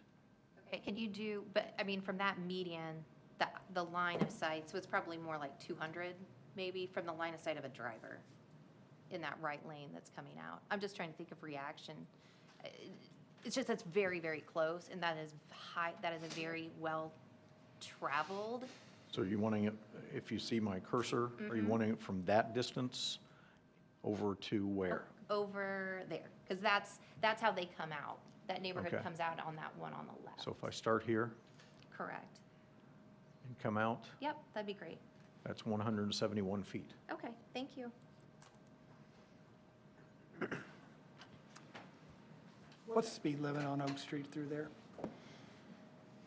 Does What anybody is it, or know? what do they drive? Yeah, well, yeah, not the average speed, but what the posted speed. Depends on who's driving, Josh. We're leaving here at midnight after a meeting. It's definitely 70. But is it 40, 45? I didn't know what the speed limit was on that area. A person has a right to egress their property, right? I mean, public safety is obviously critical, but there's a piece of property, people have a right to ingress and egress of their property. So I guess that wasn't a question, sorry, but I'll make a question. I'm trying to figure out what the trigger is for a large-scale event that we know you're in violation of that commitment. Help me out. I hadn't really thought of what that would be either, but I just want to, maybe a tent. If a tent was required, that would be a large-scale event. I don't know. Okay, I don't know that I have a specific ask yet. I was looking for suggestions on. Yeah, I don't know what would trigger a large-scale event either at this facility, so. Well, right, because one could imagine it's a nice day and there's no tent and there's 4,000 people Yeah, there, right? I mean, right. I'm being absurd just to. But I mean, there are churches on Oak Street further down that have, 2,000, so that would be a large scale. Couldn't fit that on this, so, yeah. Okay, well, I think you and my fellow commission members should give some thought on what we might do with that commitment to make it more concrete and, Yeah, and maybe- and actionable. Maybe we could put something in that's a large-scale event is over what the fire marshal allows in the building. I mean, that's a limit to the building, right? Yeah, that's something that we might be able to consider, yeah. Yeah, okay. All right. All right, let's open up the public hearing. We have a sign-in sheet, and I believe we have at least an online speaker as well. So I will do the online speaker at the tail end of this because they were not able to sign in. I don't know what order that came in, so I'm going to start with Tina, Kurt, and then Susan. So there's 3 names and then 1 speaker online after that. So Tina, if you come up, thank you. Hi, my name is Tina Shade Willis. I am the 3rd home on your figure in the Stonegate neighborhood. I think my neighbors wrote plenty of letters that you could all see. I didn't write one of those. I'm a critical care physician, so I'm focused on safety. I agree egress is important to be able to leave from your home. However, that particular entrance to Stonegate that I use sometimes 4 or 5 times a day is terrifying. It should have been addressed years ago. My teenage son, for the first year of high school, was not allowed to leave our neighborhood, and I live right next to that entrance. He had to go to the north exit to go to high school. I'm still terrified that he turns left out of there to the high school now, but I don't want to know. Luckily, I turn right to get out of the neighborhood most of the time to go to work. There was an accident there today between the Stonegate entrances. There was a fatal accident just a few years ago, and my darling neighbor, Jim Zollner, who lived in the home right behind me that exited onto Stonegate, would be 2 properties down, I think, from this property. He stopped driving because he'd gotten hit leaving his driveway. So this isn't just a typical area. This is an incredibly dangerous area. And that was back in 2019, before Wild Air and all of the other properties have gone up, and nothing has changed there. It is terrifying. So I have a huge concern because of where this is. When you turn right, what you were just talking about, looking out, there are some bushes. Even if you remove them, there's a hill. You just can't see, and turning right is sometimes the only way to leave the neighborhood. If we now have 20 vehicles exiting at a time, not just one, like a single-family home, or even 6 or 7 vehicles, I'm really concerned we won't be able to get out of the neighborhood to the right without possibly hitting someone as well. And people fly through there. The speed limit is about 45 through there, but people do drive around 55 or 60 a lot of the time, which is why there's fatal accidents there on occasion. So my biggest concern is the amount of traffic and the amount of parking that is available there. I'm also concerned that the petitioner has let some of my neighbors know that if this is not approved, that they'll just build a single-family home and use it as a meeting house anyway. So I do have that concern, because that's in some of those written comments that you've received as well. Thank you. Kurt is up next, and then Susan following Kurt, and then we'll get to our online speaker. 3 minutes. Okay, good evening. I'm Kurt Hines, proud Zionsville resident. I reside at 6140 Stonegate Run in the Stonegate neighborhood. I'm also president of the Stonegate Proper Homeowners Association. We own the lot that is immediately north of this particular parcel. It is a lot that is open and has been always that way as a way to, kind of help the ingress and sort of just the allure of the Stonegate neighborhood, to kind of give it a more pastoral feel. A lot of the concerns that were raised, I know this is a resubmission, but I will reference the prior one in January. The concerns that we raised were the overnight usage, as well as no leasing out to third parties, concern around off-site parking, as well as large-scale events. So that may have been a result of a comment we made, I don't know. And also the landscaping and the drainage were the other pieces. It does feel like all of those are at least being attempted to be,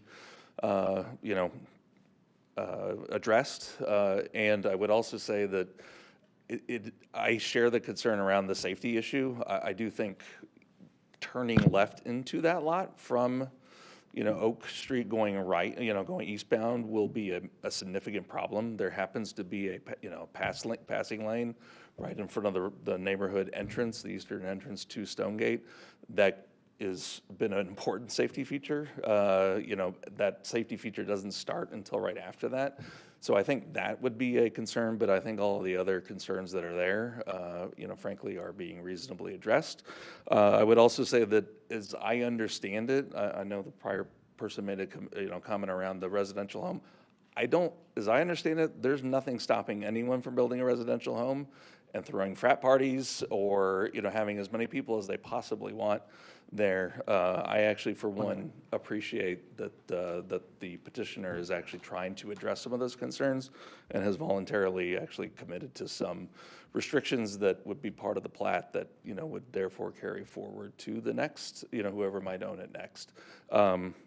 So with that, we were neutral before. I would say we were probably more in favor. I can't think, frankly, of a better usage of this space, given that one has to be used, and it's, certainly unfair to ask anyone to own property and not be able to develop it based on its current, zoning. So I would say we are, sort of passively in favor of this, because frankly, I can't think of a better use than something that gets traffic 2 times a week, usually in, off hours, or at least one of them off hours. So with that, thank you. Kurt. Susan.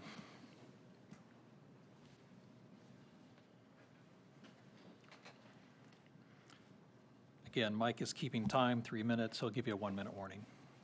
Hi, I'm Susan Ball. I live at 7687 East Stonegate Drive. That lady was the third house. I am the first house on that road in Stonegate. I will reiterate a couple of things and then add some new things. Safety first. The proposed driveway located just, as this lady mentioned, just a short distance from the exit onto Oak Street. It's already a very busy corridor.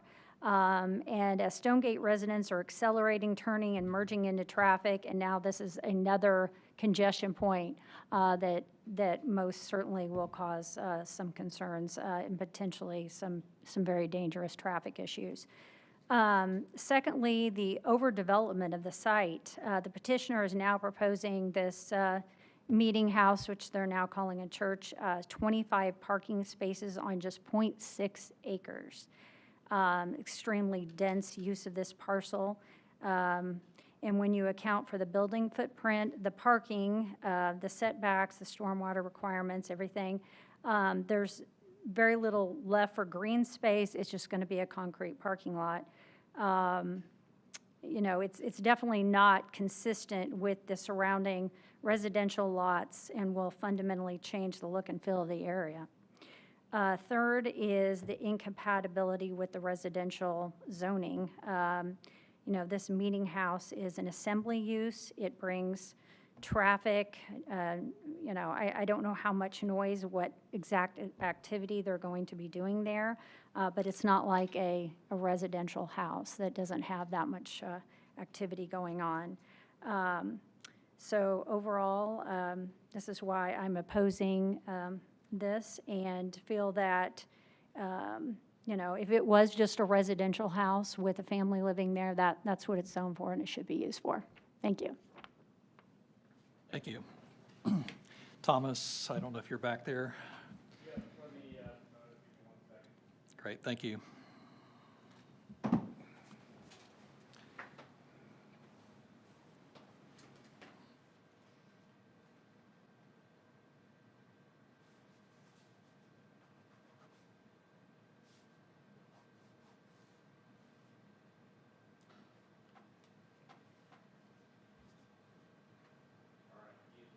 Good evening. Can you guys hear me? Ann. All right. My name is Jason Plunkett. I'm at 6725 John Station here in Zionsville, and I appreciate you guys giving us a chance to come before you this evening. I obviously, as I mentioned last time in January, want to take a minute just to thank each and every one of you for your continued service to Zionsville, including your thoughtful decision to deny this petition in January. You know, you guys certainly spend a significant amount of time shaping our community, and that is certainly appreciated. As Commissioner Davis stated earlier, this petition I don't believe should be in front of you this evening. The questions have been asked about why notice was received today. Candidly, the notice was received today because last week,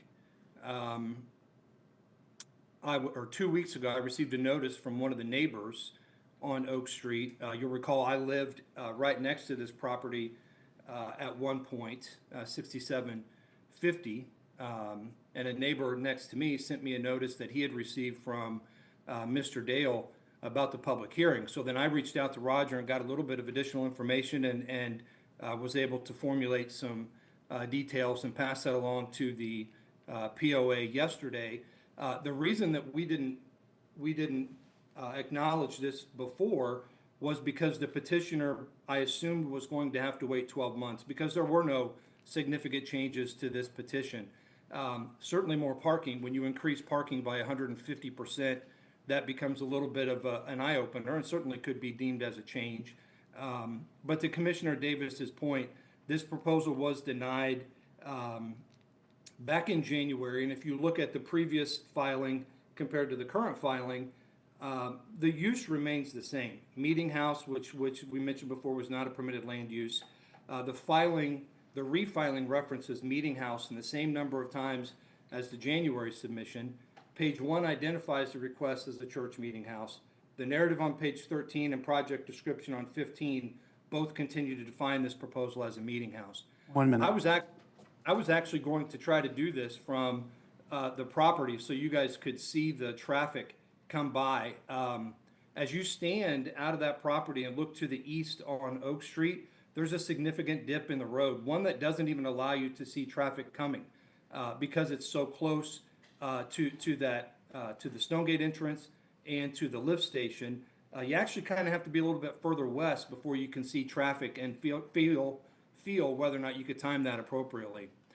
I've said this before, and I appreciate the petitioner referencing other developments that the council has thoughtfully approved over the years, as well as the Plan Commission, including Wild Air Farm, which was required to do a traffic study. There's not a requirement here for a traffic study. That requirement apparently has been waived. I believe that the traffic is still a significant concern. If you've got people turning right to go to soccer on Sunday morning or go to other churches, other religious organizations, while a non-residential property is non-residential user is turning eastbound, you have you just saw it, it's less than 200 feet from the time that car gets into an acceleration lane to the time where you could see someone pulling out. I think you've got a significant safety issue here. Am I being told my time's up? Sorry. Have I been shut off? Hang on just a second, Jason. The Plan Commission can grant more time. Hang on just a second. I'm going to grant Jason a few more minutes to finish his thoughts. So let him finish those thoughts. Thank you. Jason, go ahead. 2 more minutes, please. Yeah, I mean, I probably don't need 2 more minutes. I think the fact of the matter is we're in a scenario where if you guys heard everything before, we just have a situation where traffic is a very difficult, has already been presented, a very difficult situation around here. And you've got people that would be turning westbound onto Oak Street while non-residential users would be turning eastbound. Not being able to really time an exit from that property, I think would be very, very difficult. I think candidly too, it shouldn't be on the Plan Commission for you guys to determine what a quote-unquote large-scale event is. The petitioner in the last meeting at the 1 hour, 12-minute mark stated that they used the calculation for a church to come up with their parking numbers. They said that there was an assigned 28 members here. Now we're up to 30, which I understand is close to 30, 28, 29 is close to 30. But if we went from 5 people per car, which is what they used to justify 10 spots, we've now gone to 25 spots. We've increased parking by 150%, which means we've increased the potential occupancy significantly as well. For whatever reason, town staff or somebody removed the 28-person maximum. And to be clear, whether it's 28 people or not, I'm not saying that would still make a difference. I believe as I said before, any non-residential use in this property should not be approved simply from a safety perspective. Forget about land use, forget about whether or not I have a disagreement with whether or not the land use is an acceptable land use. Simply because of the safety issue associated with this project or any non-residential project, candidly, I can't see why we would be in a position where we would be considering this. I think that you guys, I know you got a lot on your plate. You got a lot on your plate tonight. I appreciate the work you did last night. I'll just leave you with, if you look at the new filing, pages 16, 17, 18, and 19 of this submission contain incomplete responses, unsupported assumptions, hypothetical solutions in place of meeting required development standards that exist to protect our infrastructure, safety, and overall quality of life. They have to be met, not deferred, and you guys are responsible for helping us with that as well. As an independent body, you're entrusted to uphold the town's zoning classifications, land use, development standards. That responsibility is critical, I believe, in maintaining consistency, fairness, and the long-term integrity of our community. I would just simply respectfully ask that you deny this position and reaffirm that the development proposals must meet established standards, not rely on interpretation or exceptions. Thank you again for your service to the community. Thank you, Mr. Plunkett. All right. Would you like to come up and respond to those comments? Thank you. Yeah, obviously, I think we're being put in a negative light because of the increased parking. The increased parking was only because it was denied for lack of parking. So we increased the parking. I'm thankful to be a part of a community that is growing. Increased traffic is inevitable, but I would highlight that in this area, the traffic is from Stonegate itself. one of the largest subdivisions in Zionsville, and increased traffic in this area is not from a few cars twice a week at off-peak traffic times. And I would just like to remind the commission that this petition meets all the standards of the Zionsville zoning ordinance, and we don't feel that we should be unjustly or unduly because of traffic. I mean, there's developments all up and along. This is a busy street. It's a thoroughbred. There's developments happening all along that increase traffic along that, and yeah. All right, thank you. At this time, 8:37, I'm going to close the public hearing, transition to deliberation, conversation amongst the Plan Commission members. Certainly, you can ask questions as well, if necessary, of the petitioner. I guess just for anyone that doesn't understand this intersection, it does sort of come up. And so somebody mentioned that off lane, so if somebody's turning left into the neighborhood, you can go around them. And people still get rear-ended there sometimes, but it is a dangerous intersection. And that lane does not start in time for that property to take use of that additional lane. And so that is a concern, and not really so much for anybody in the neighborhood. That's more for people trying to get into this subject site. But I do think there is traffic all along this road, and I love the use, but I feel like the use in this site is dangerous. Okay. This is kind of new territory for me, being relatively new to the Plan Commission, so I was going to ask Bob to also chime in if he has any comments on development plan approval processes related to something like this. I'm hearing traffic safety, and I'm hearing the number of parking and drainage. Those are 4 issues that have been brought up so far. What are the other ones, if there are?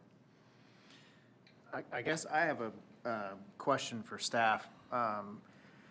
And one thing I noticed, and it was just brought up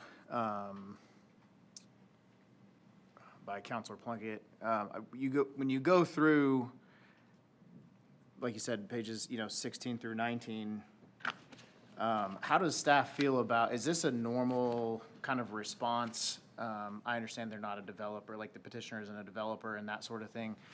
With the utilities that is there kind of in that front yard, there's obviously a lot going on with the site. So when we talk about stormwater, question number 1 was no, there was no answer for question number 1. Question number 2, the design was not met. Question number 3, to solve runoff concerns. Question number 4 is the response did not address the concerns from DPW to the petitioner. And subsection C under that, additional information submitted is not yet sufficient. Number 6, their detail was not legible.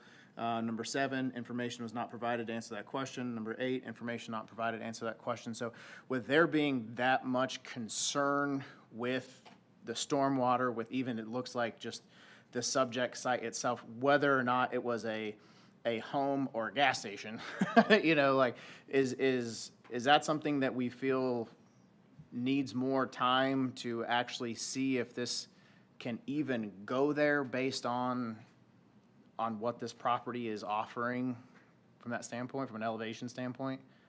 I understand your question, and I'll give the default answer first, and then I'll come back into specifics. Again, I asked DPW if the comments provided were red flag items or yellow flag, and they said, we believe we'll be able to get there, we just need the information.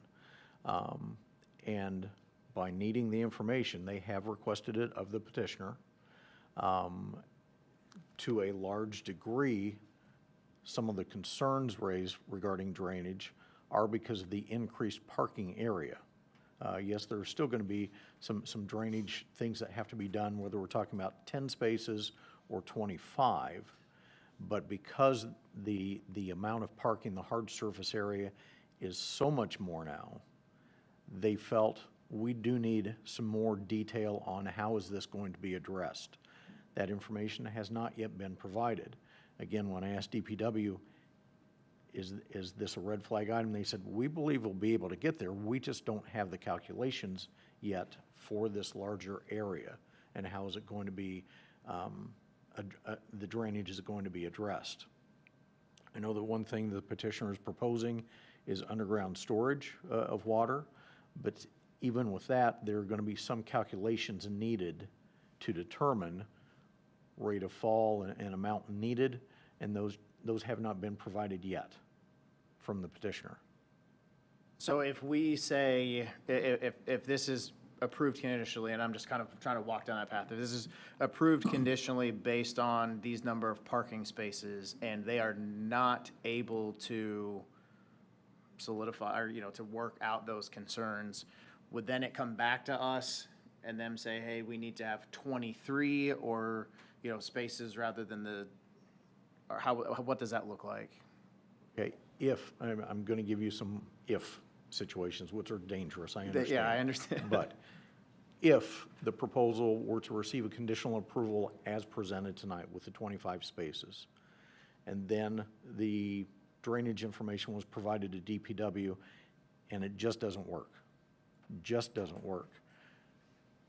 because the conditional approval was based upon 25 spaces, if they would want to pare it back by some number, and the drainage would work, that would be fine for drainage, but you have still raised a question about what is the appropriate number of spaces. So most likely, any adjustment of the size of the parking area, or the number of parking, would bring it back here. Whether the reduction, all of a sudden now the drainage works, well, but that's different than what you had conditionally approved, especially since the first go-around, a primary concern was the amount of parking. So I would envision it would have to come back to you for another approval, even if the number were reduced where drainage did work. Typically, if a petition is reduced in size, that's great, and normally planning is saying you're still good because you were approved for this. But I would caution, I would hesitate to say that in this situation, because the first go around it was not approved because the parking area was deemed too small. So I don't want us we don't know what the magic number is of parking spaces where all of a sudden the drainage works. We don't know. So I would just say that if it would be conditionally approved with 25, and then they would come back with, let's say, 15 or 18, we're still probably going to request that it come back for you for approval, because again, we don't know what number you are deeming appropriate for parking. Okay, so because I feel like we are kind of cart horse. It doesn't matter if we say 25 or 105, if the lot itself only can function and water can flow appropriately, that it sounds like that subject site is going to determine what the number of parking spaces would be for it to flow. Would that be a correct assumption? I'm hesitant to agree with that for this reason.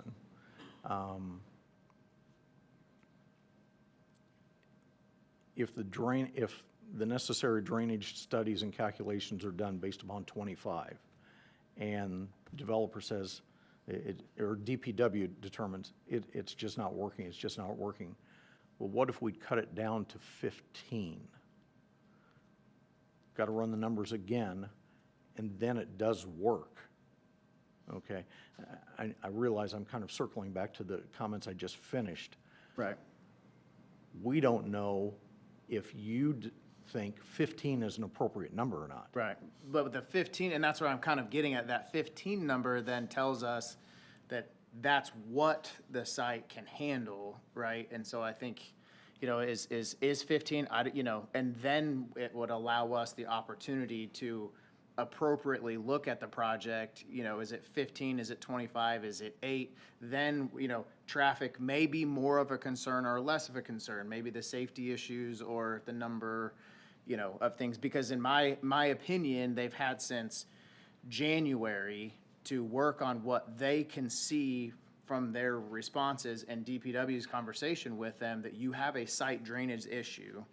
You've opted not to address that or to figure out what that looks like. They're just kind of throwing it back at us, you know, so I feel like it's almost an incomplete application. I don't know how common this is.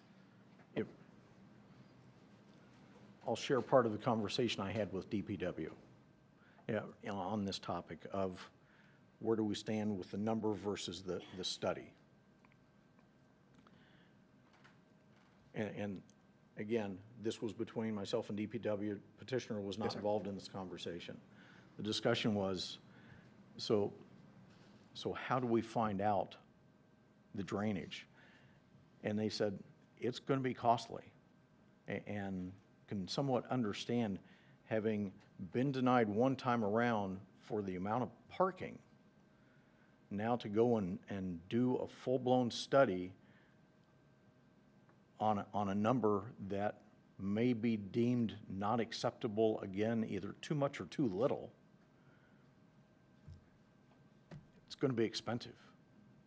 I realize that's not, expense is not to be factored into considerations. It's not for us to decide. Yeah. Oh, but we do decide that at times. I mean, I'm going to challenge us on that. When we say, oh, we could get more information from a larger developer, but it's really expensive for them to do that at that stage. No, I'm saying that it's up to them to withdraw if it's getting too expensive, but not for us to decide that they should not be in front of us. Sorry, Yeah, Kendrick. that's all I was trying to say. And sorry, Brad, Yeah. thank you.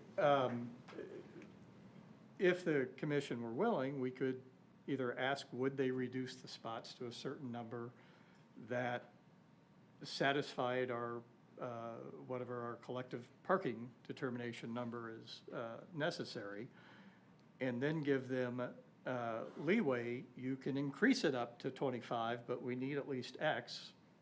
Go do your study. But we have to be willing to share with them that number. Yes, And that's what's hard, because either way, a study has to be done. And I'm ignorant to, you know, what that study entails, but if I call somebody to, you know, run an engineering survey of this site, and I give them my proposed plan, I would assume that they would be able to calculate the usage there, you know, of here's my plan, how is everything flowing, how much green space do I need, what sort of elevation do I need, you know, and to be, either way, they have to have a study done.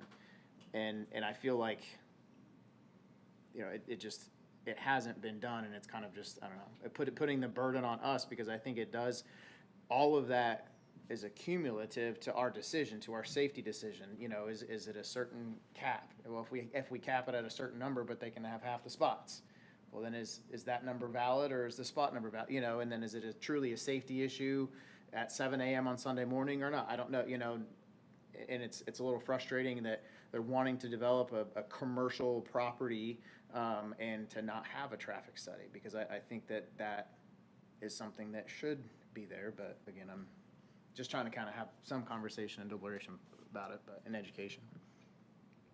Just to be clear, it's not a commercial development. I mean, we do have to take into consideration it's institutional, and it is a permitted use in this district. So I just want to make that clarification. Can I ask a question of Yes. Bob?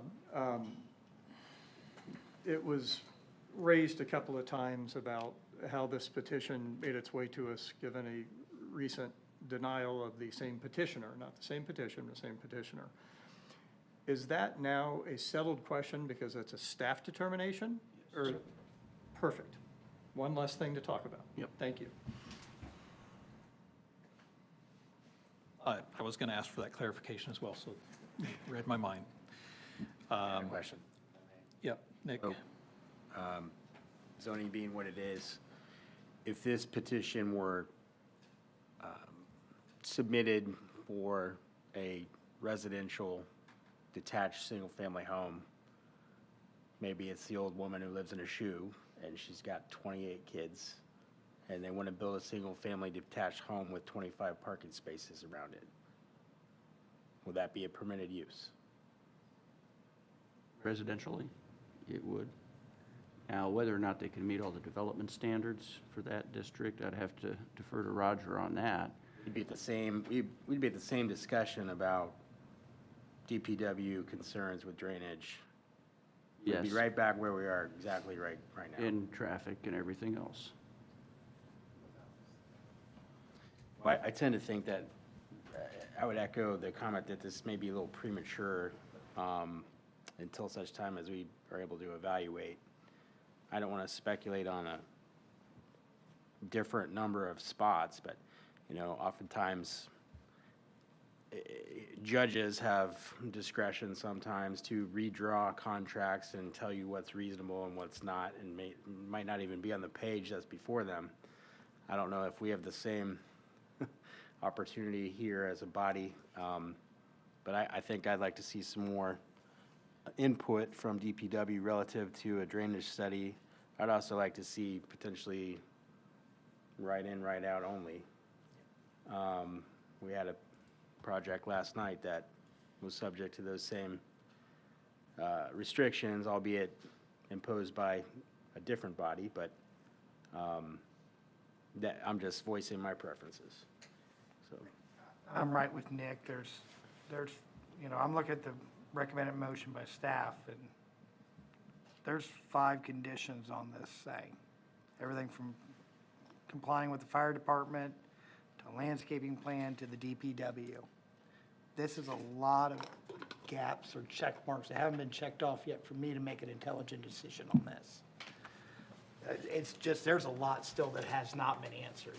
We've asked a lot of questions, but this is a lot that has not been answered. I'm all for giving a continuance till May 18th, and if we end up with 2 nights in May, you guys can all blame me. But there's just a lot of questions on this. We'll remember that. Is that a motion? Yeah. We blame you anyway, Josh. Yeah, you have to bring snacks for all of us next time. Yeah, I'll bring more than just my own snacks. Yeah, bring. But there's a lot of gaps in this Is one. that a motion, Josh? I will make a motion to continue this to the May 18th meeting, yes. Okay. Second. And can Before you- the vote, are can there you- any, sorry. I was Brad, just go going to ahead. ask for clarification. Thank you. The continuance is specifically for them to spend more time working on the 5 points. On the 5 points as Okay. well as, I just want to give them the direction. yeah, work as on the clearly as 5 points, possible. and it would be nice to try to, of the 16 letters that came in, I know they came in the last 12 to 24 hours. There may be more in the next month. Try to reach out, and I'd like to see some letters of support, I guess, opposed to 16 that are very concerned about this project. Well, and Nick raises a good point, if I may, about a potential for a right-in, right-out. That might- And the right in, right out would be. That might be a commitment that the petitioner's willing to make. You may want to think about it. Or at least discuss it with DPW. Or discuss it with DPW.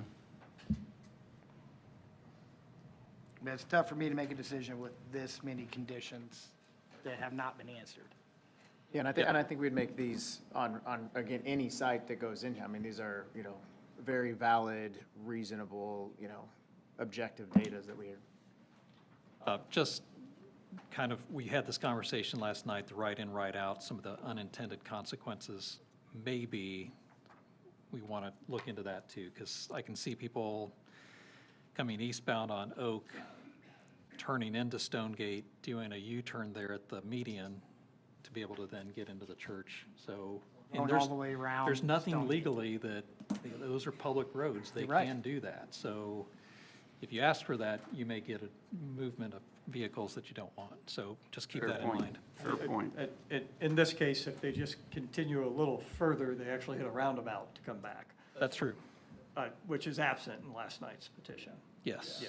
Wouldn't that be great if we had a roundabout on that, applicable to the other petition? Yes, please. Briefly. Yeah, sorry. I don't want to take any more time. I just wanted to explain that in the drawing there of the site plan, Miller Surveying did do a conceptual drawing, which I have been working closely with DPW. They asked for conceptual in order to go to planning, and if it's approved, then we can spend, as Rogers said, it could be $20,000 to $30,000 for a plan that maybe later gets denied because of traffic or something. But this, working with DPW, they are happy with and see a route that we can retain the water. The underground storage system retains the water and releases it at the same speed that it would currently be released. And so these are things that would have to satisfy the DPW prior to pulling permits, which is in the staff recommendation. Right. And so I just want to, again, request a approval of the project, if I could respectfully. Noted. I think the Plan Commission is saying that this is, this particular project has more unresolved issues than most average projects that come before us. And for that reason, asking for that additional time to work through and reduce that list a bit is, I think, the offer that's on the table from Josh. Yeah, that's exact, you Okay. said I just exactly want to make what I was- one other point, that relating to other development projects that are for-profit, they do spend a lot more time up front to present it as a presentable project, in comparison. Thank you. And unless Bob corrects me, I would say that we typically don't treat not-profit, for-profit homeowners. We try not to treat people any different one way or the other. So that is just generally how we run business. So, all right, so we have a motion from Josh to continue the petition for 1 month to try to shorten the list and to give us a little more answers. I don't know if that really involves a lot of engineering other than just more exploration, but that's, I think, the guidance that we're giving. Do we have a second? I didn't. Second. Yes. Kendrick has Kendrick has seconded. seconded. Okay. All in favor? Mr. President, if I may, it's me, sorry. I was like, where's that coming from? If you could please announce the date and time of the next meeting so that notice for this project can continue. So that would be May 18th. May 18th at 6:30. Same building, Very same good. place, Thank you. same bad time. Yeah, I know. She's talking from the ceiling. All right, Mike, do you want to do a roll call vote on this as well? The vote, the motion to continue to the May 18th meeting. Josh Fedor, Aye. Kendrick Davis, Aye. Nick Plopper, Aye. Jim Hurst, Aye. Craig Melton. Brad Johnson, Aye. Nikki Finelli. Aye. Motion passes. All right, thank you. Mr. President, before we start, it's pushing 9 o'clock. I know I'm not the only one with a bladder. Can we get 5 minutes? Yes, absolutely. We will adjourn for a 5-minute break. Thank you. 5.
No, restart, I don't know. We're going to yeah, restart the man, Plan yeah. Commission meeting. If you all take your seats, we're going to get started.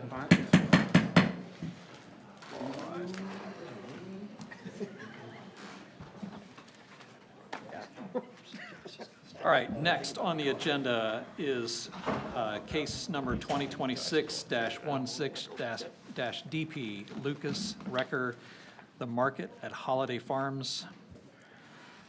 Mr. President, I'm going to recuse myself from this petition. Thank you, Josh. Take your snacks too. Get out of here. All right, we don't announce reasons why, correct? Okay, very good. All right, staff. Yes. Yeah, That thank you. voice from the speakers. Yes, disembodied voice. Yes. This is your conscience speaking. Yes, so this is development plan approval for 24,200 gross floor area, two-story multi-tenant building on Lot Q in the central mixed-use block of Holiday Farms. Here is the overall Holiday Farms, the subject site located here. Here's US 421, Marketplace Drive, and Frederick Place. Starbucks. Zoning is Holiday Farms PUD. So the property is expected to develop with two separate buildings, but they are attached by a second-story breezeway.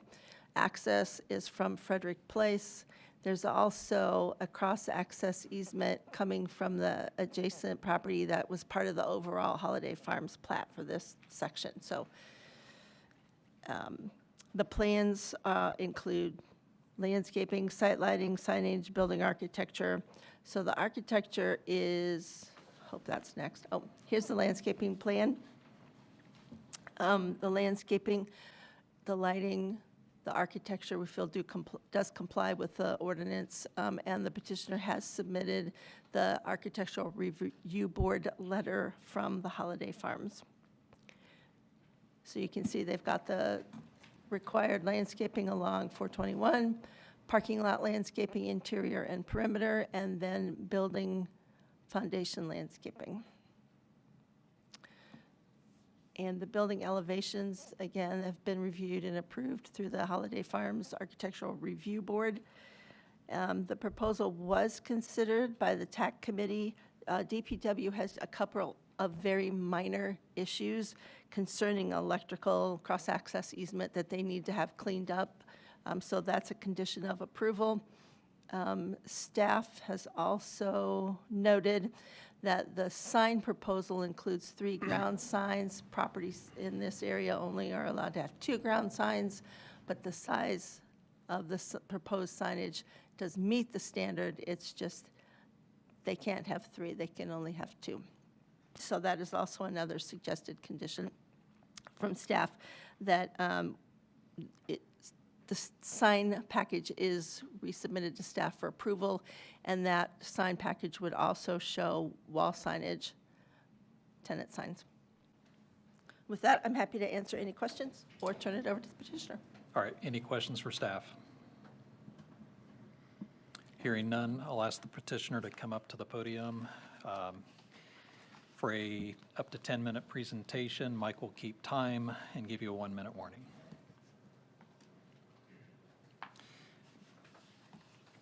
Hello.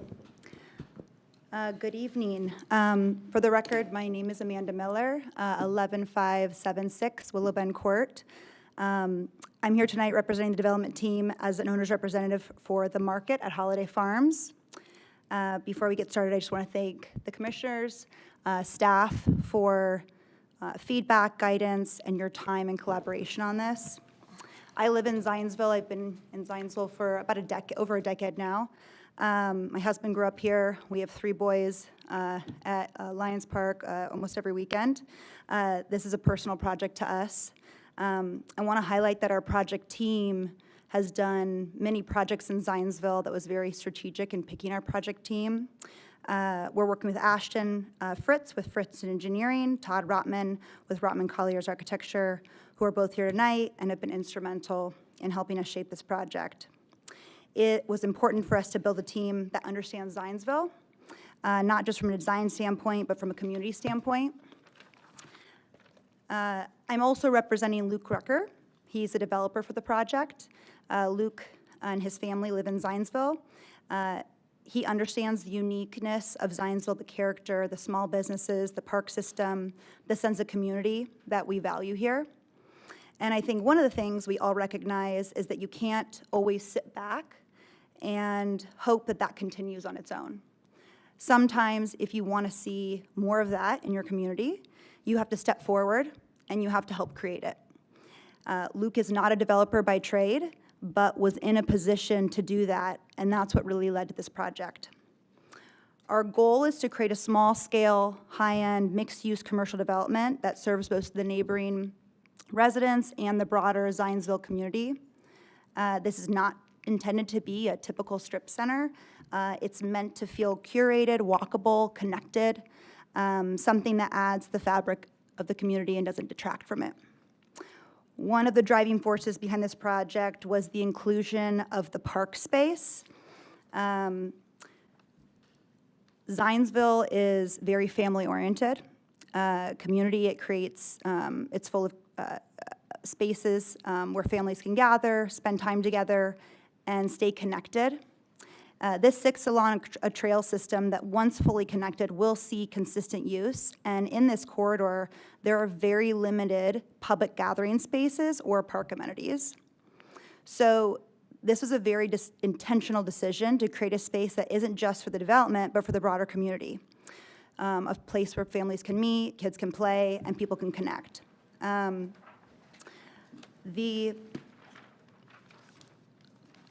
From a planning standpoint, this parcel was always intended within the PUD to accommodate neighboring servicing commercial uses, and we've worked to stay aligned with that intent. Just a few key design elements. The building's approximately 24,000 square feet. It was designed with four-sided architecture, so there is no back of the building. We have spent a lot of time hiding utilities, burying things interiorly, which take away from the rentable square footage of a building, but keep the exterior preserved and beautiful, and you don't have the ugly equipment behind the building. The materials, the scale, they were all selected intentionally and aligned with Zionsville architectural character. Everything has been designed with the goal of creating something that feels appropriate for the community. I will take a moment to address what I suspect may be a question, or at least a point of discussion, and based on past experience with this group, and that's the dumpster enclosure. So this is something we spent a significant amount of time on with staff. We explored multiple configurations, including a solution where where the enclosure would be fully screened behind monument signage along 421, similar to what was done across the street. However, given the unique constraints of the site and the feedback from staff during our pre-meeting, that approach proved to be more difficult to achieve and, as we understood it, less likely to be supported under the current preferences. So we moved forward with staff's indication that would be the most appropriate solution, which is locating the enclosure along the west side of the building, adjacent to the existing Starbucks service area. So our dumpster sits exactly where Starbucks' dumpster sits. We did recess it from the building, so it's not flush with the building, as you can see in the renderings, but designing it to be screened and softened as possible with landscaping plantings and setbacks.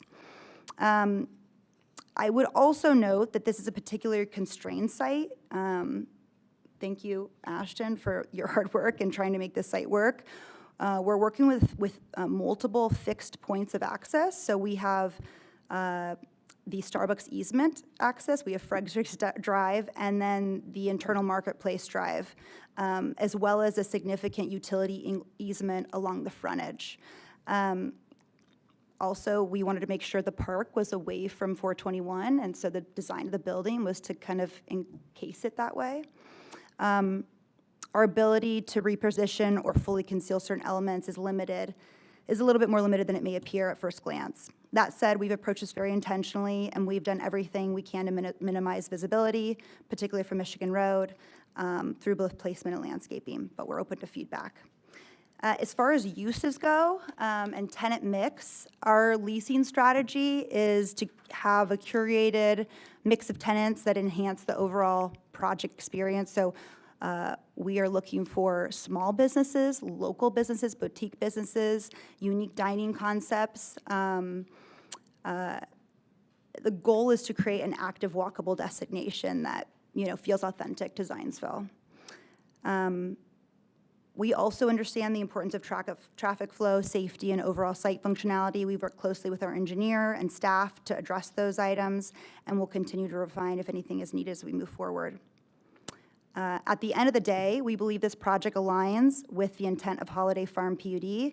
It delivers something meaningful, a place that supports small businesses, creates community gathering spaces, and reflects what makes Zionsville special. With that, we respectfully ask for your favorable consideration, and I'm happy to answer any questions. We have our architect and engineer here for any technical questions. I will probably ask Ashton to step up as well to help me with some of those. All right, thank you. Are there any questions for the petitioner? For staff? And sorry, Ms. Miller, if you said it, but the second floor, any contemplation of office or restaurant that might confound parking calculations? So we're being really strategic about parking placements. We're well parked, and we think a lot of it will be walkable, but we are not doing dense office upstairs. So we're looking for people. We actually are talking close to, I will say, further along in conversations with someone who would be taking, let's say, 5,000 square feet, and their head count is 5 people. So people who want larger offices but don't need a lot of parking. We're not attracted to anyone who wants 80 people in a 7,000 square foot office. We're also talking, we also have a building owner that is going to put their, a medical office use, so she has, I think, 3 or 4 staff. So it'll be a retail use upstairs, but office-based from that standpoint. Thank you. All right, I think I don't see any other questions. We'll open up the public hearing, and then we'll ask you back for a few minutes to respond to those comments if there are any. All right, at this point, it is 9:17. I want to open the public hearing. Jody, do we have any speakers? No one signed up. All right, then we will close the public hearing. That was the fastest public hearing we've had in 2 days. I thought you guys deserved a break. That's right. All right, so deliberation, further conversation, questions? I'm just a little confused on, I think I'm on the right project here. With regards to signage, seems like you mentioned something about a monument out front near the dumpster, or the petitioner did. On this illustration that's up. And I guess, so we're getting 2 monuments. They're proposing 3. Staff is suggesting they should have 2. But the PUD only allows for 1? Separate corner lots, I believe. Yeah, the PUD would allow for 2 ground signs. Staff. Is that because you're considering this 2 buildings or 1 building? Yeah, the PUD says they can have 2. It just says it can have 2, okay. Yep.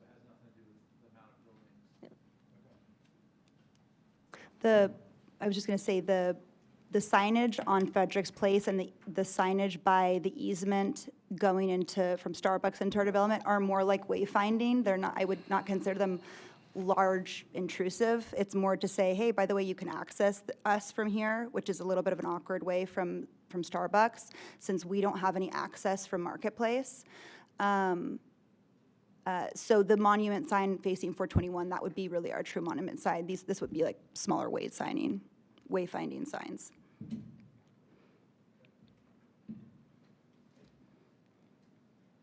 All right, so, I mean, I think staff still needs to ferret that out as far as the interpretation of what's wayfinding, what's a ground sign, that kind of stuff. So I don't know that we have to get into that because the staff has asked for that.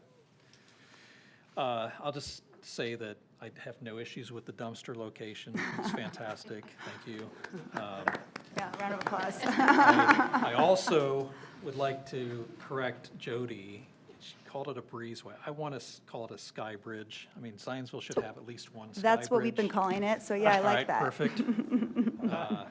And our main reason for that too is to make sure that there's access from the parking lot into the community and make sure that people can, yeah.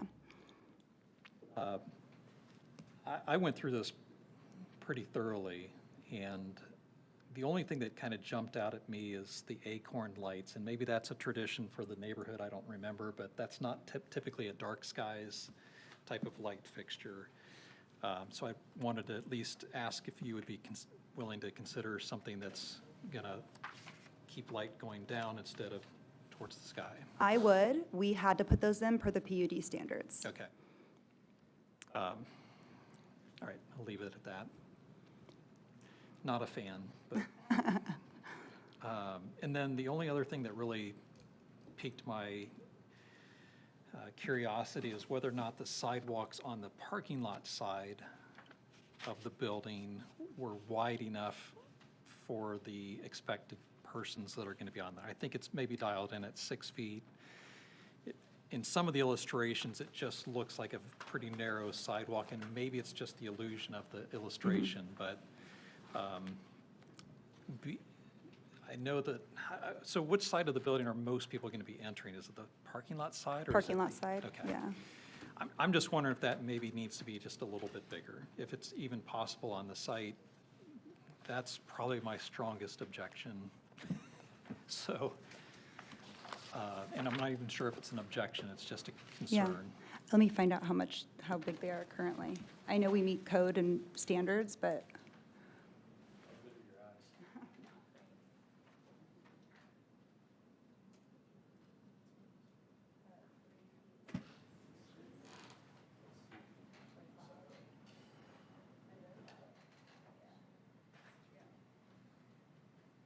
Five-foot walkways. It's 5? Mhm. Okay.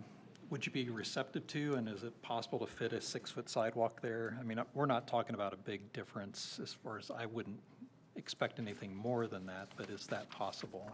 Well, I'll let Ashton talk about this. We had an issue because we lose so much frontage with that utility easement. We had to bury a lot of our, you would speak better to this than I, Yep. sorry.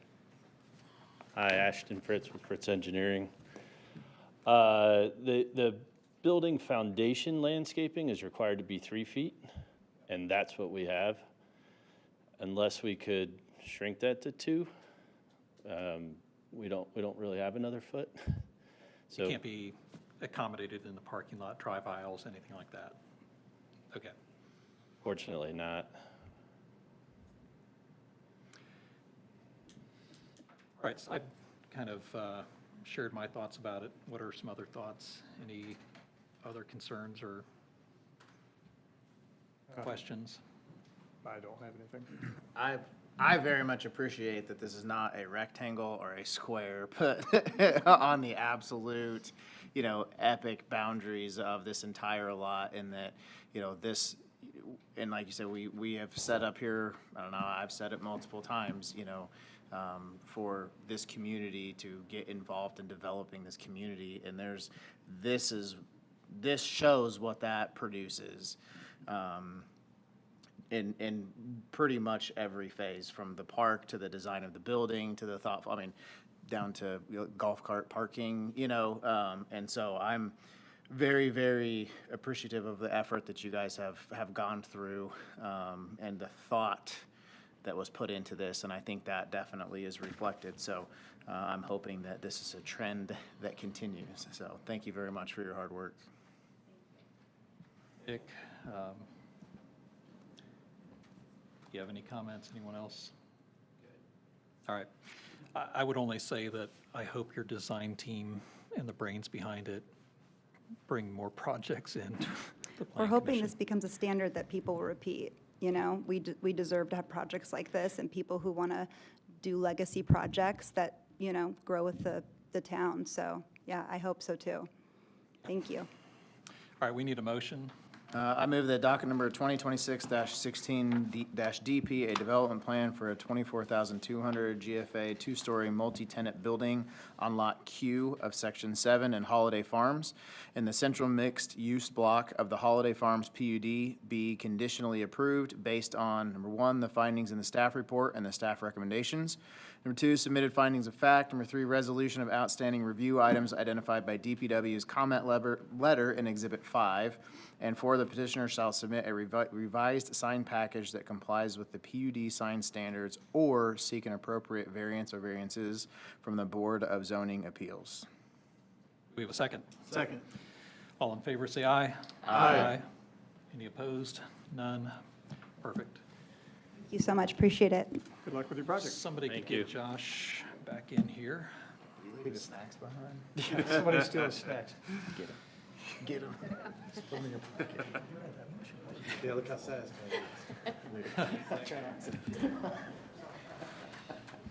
All right, moving on to the next item, which is 2026-18-DP Urban Pinnacle Urban Development LLC Holiday Plaza at Holiday Farms. Roger or Jody, can you give us a brief start? All right, thank you. This project is also at Holiday Farms. This one's called Holiday Plaza. It is on Lot N in the central mixed-use block. It is just south of the shops, which you recently approved also. Single-story, 10,258 square foot, single-story multi-tenant building. Here's the location. Here's the one we just approved. Zoning PUD. This site just shows you the relationship of this proposed building to the one that you recently approved, the shops. This is the one in question. So the site plan, you can see here's the entrance off the Marketplace Drive, parking, and then it connects to the shops at Holiday Farms just directly to the north. I hesitate to mention this, but the dumpster location and the proposed multi-tenant building. They've submitted the landscape plan, site lighting, signage, building architecture.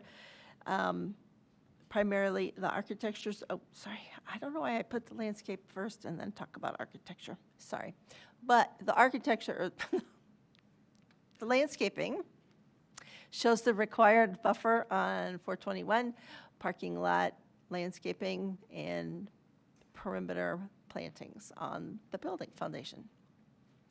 So here's a look at the proposed building, this elevation facing 421, and then Marketplace Drive. And then the side elevations. This is this proposed building in relationship to the shops, which is right directly to the north. So this is the building under consideration this evening. And this is the shops that was previously approved. Both of these are facing 421, same sort of look. Here's the Marketplace Drive elevation. This is the building under consideration. This is the shops that was recently approved. So you can see how these buildings relate to each other with the architectural style and colors.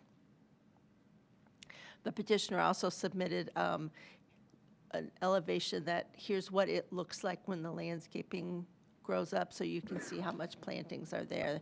And again, it does meet the ordinance. There is a approval letter from the Holiday Farms Architectural Review Board.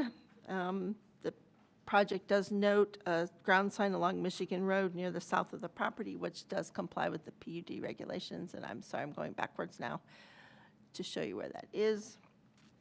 Elevations show individual tenant wall signs, but don't include any details, so staff would ask for that to be a condition of approval, that they submit those elevations, the tenant signs, to us as well. The proposal was considered at the TAC committee, and there are no outstanding issues. And staff is recommending approval. Happy to answer questions. Any questions for staff? All right, is the petitioner present? We will set the clock for 10 minutes. Mike will give you a 1-minute warning. Thank you. Thank you, President Johnson, members of the commission.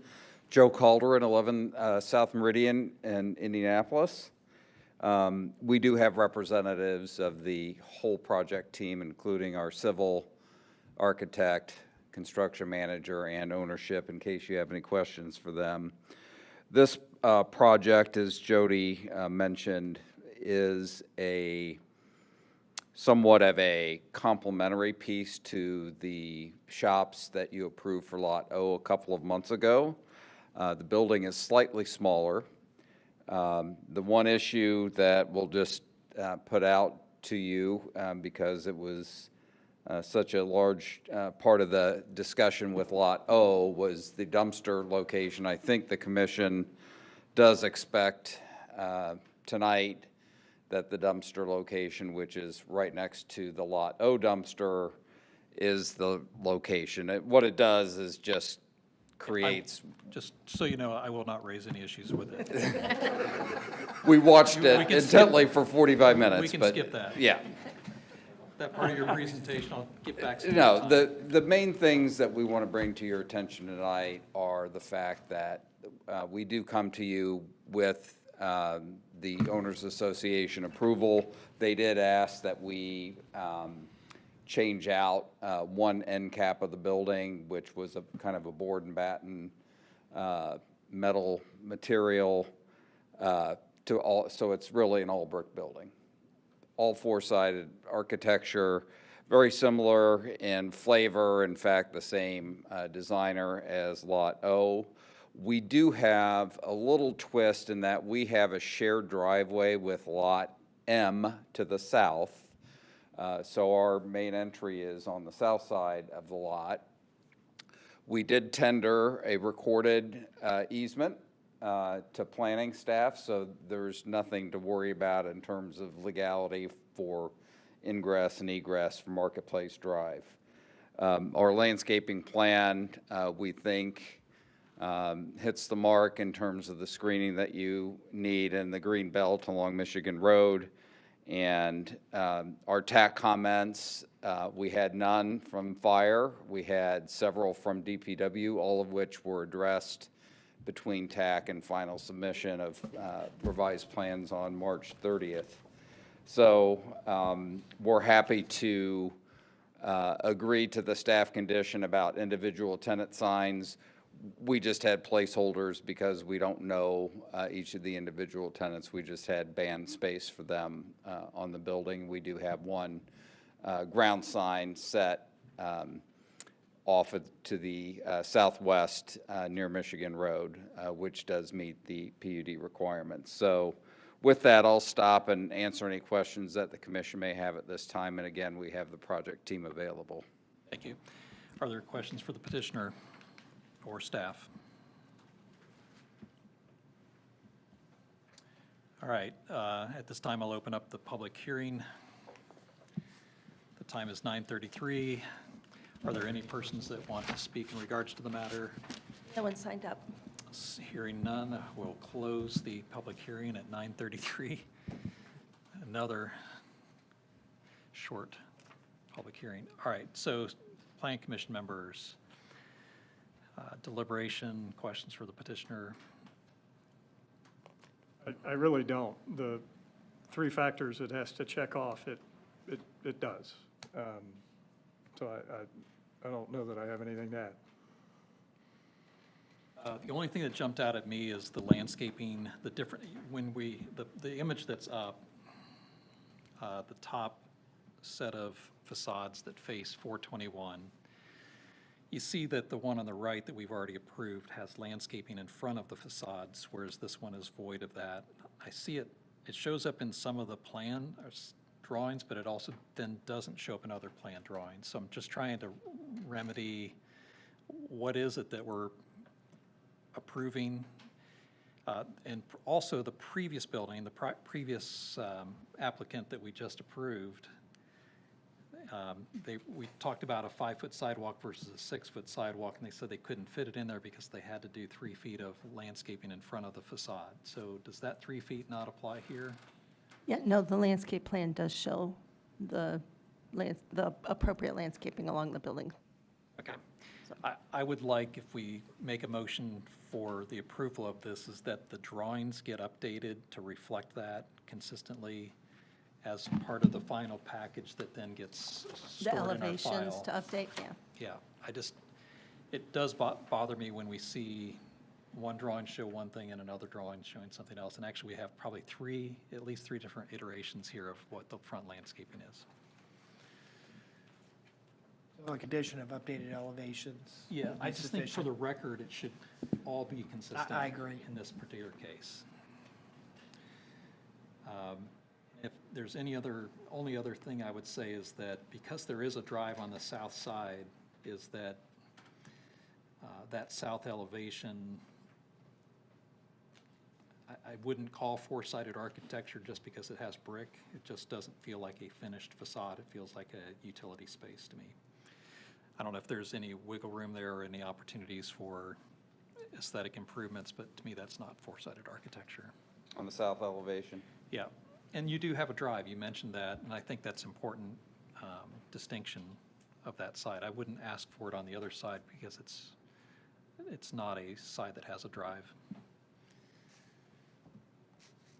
Otherwise, I think it looks very, very good. Thank you. Thank you.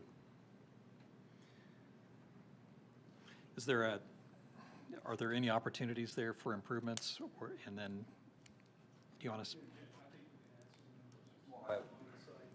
One more window. I mean, just double the number of, there's one window there, put a second one. I mean, I think that's, I can't tell if that in the middle, is that just an architectural feature, or is that meant to be a window? It's a window? All right, so. One additional window on the south elevation equivalent in size to Or the. middle yeah. or. Yeah. Otherwise, you knocked it out of the park. It's good. Thank you. We'll add the window. We have a motion. I don't hear any other conversation.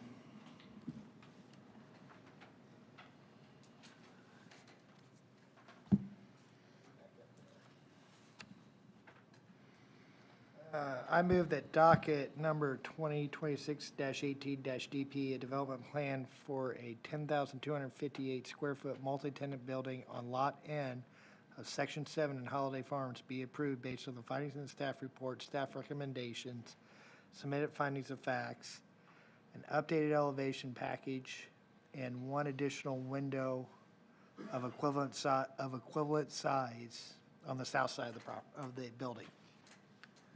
Do we have a second? Second. It's been moved and seconded. All in favor, say aye. Aye. Any opposed? Hearing none, the motion carries. Thank you. Thank you. All right, moving on to our next item of business. Staff has asked me to slow walk the transition so they can transition, but I'm just rolling here. So 2026-19-DP, the Sigma Marketplace Drive, or that's what we just did, right? We're on No. Sigma. Now we're on the We're on living memory Sigma, care. Oh, yeah, okay, yeah, I read the correct number. Sigma Marketplace Drive, Lot D, Legato Living Memory Care Facility. Staff. Yes, that's me again. So this is a third project in Holiday Farms.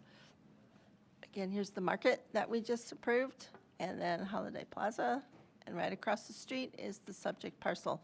This is one single lot, but this proposal will only develop this back half, if you will.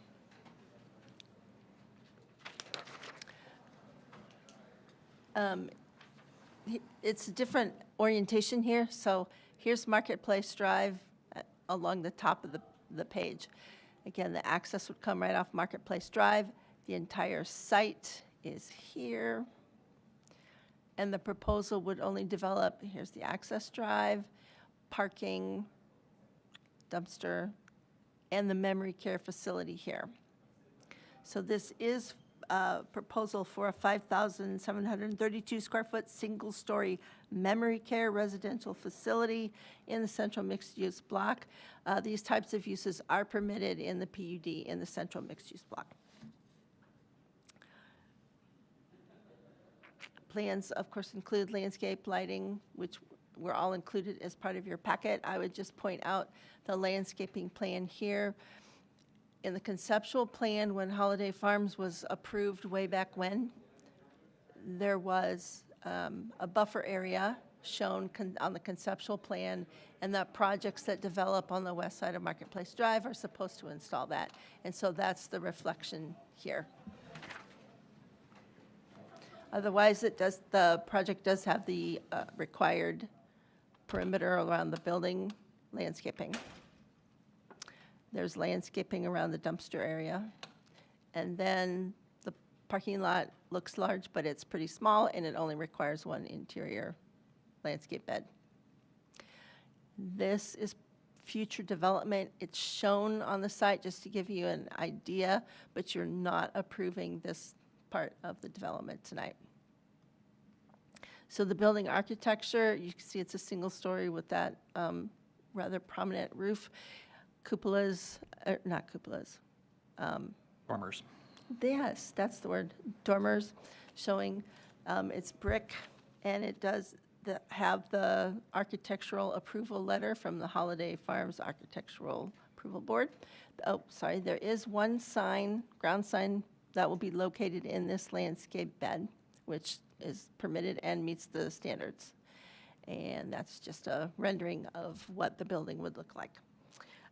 This was considered by TAC. DPW has requested one really minor change in as far as a grease trap is concerned, but it is on their comment letter, so we're just asking that that has be included in the conditions also. And sorry to flip back and forth. Marketplace Drive, there's supposed to be a perimeter sidewalk along both sides of Marketplace Drive. It's not reflected on the drawings, but DPW would like some assurance that there's a time frame put in for installation of this sidewalk. We would expect it to come in with this development, but that might not be until a few years down the road. So commissioners may want to consider putting this sidewalk will be installed in a specified amount of time. With that, I'm happy to answer any questions and turn it over to the petitioner. I have a question, that's a staff question, and that is, this is technically one lot, correct? Yes. So are they gonna, and they have a ground sign, we just talked about maximum of 2, is that then the whole site wouldn't have a maximum of 2? And does the PUD actually allow 2 primary structures on a single lot? Yeah, this lot would not have to subdivide. Okay. So it does allow multiple primary structures. Okay. I just wanted to make sure that those paths were cleared. All right. Do we have a petitioner here? Great. If you would make your way up to the microphone. And you've probably heard this multiple times, but 10 minutes and you'll get a 1-minute warning. Appreciate you. Thank you.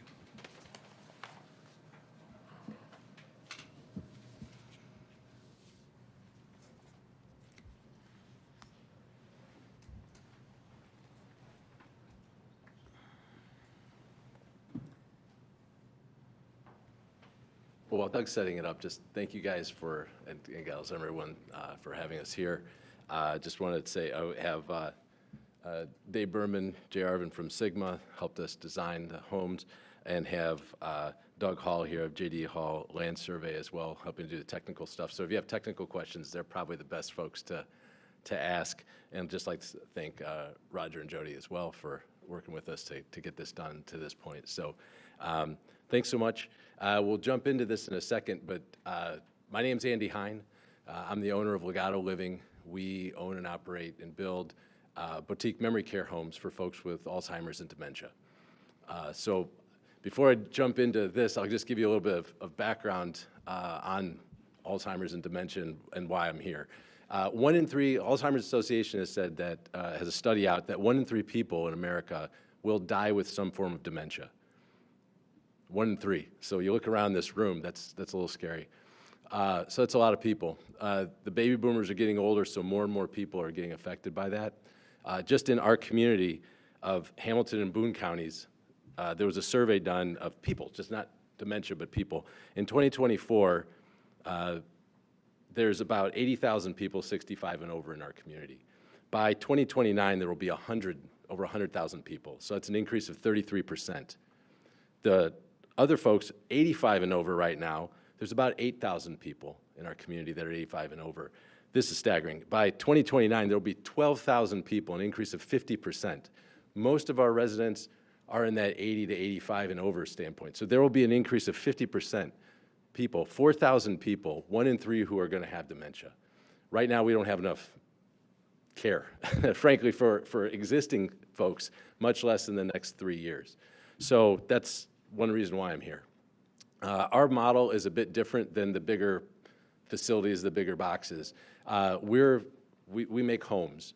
They're small. We have a very high caregiver to resident ratio of 4 to 1, which is about half, if not a third or 3 times, double, if not 3 times what a lot of larger places do, because our residents need that care. We don't really compete with the big places, even their memory care units, because the folks that come to us need extra care. And so actually some of our best referral sources are the bigger places. So in fact, we have a home open in Westfield right now, and about half the folks there are actually coming from other facilities, big places, because they just need that extra level of care that we can provide. So I guess I'm jumping ahead of myself a little bit, but if you could flip to the next. It's good. Yeah, thanks. I'll mess it up. So as you can see, it's a nice home. It's designed to be a house, not a big facility, not anything else. So that way folks feel comfortable in the environment. Next thing, this is, like I mentioned, this is what we're here to do. We're here to help the folks with Alzheimer's and dementia.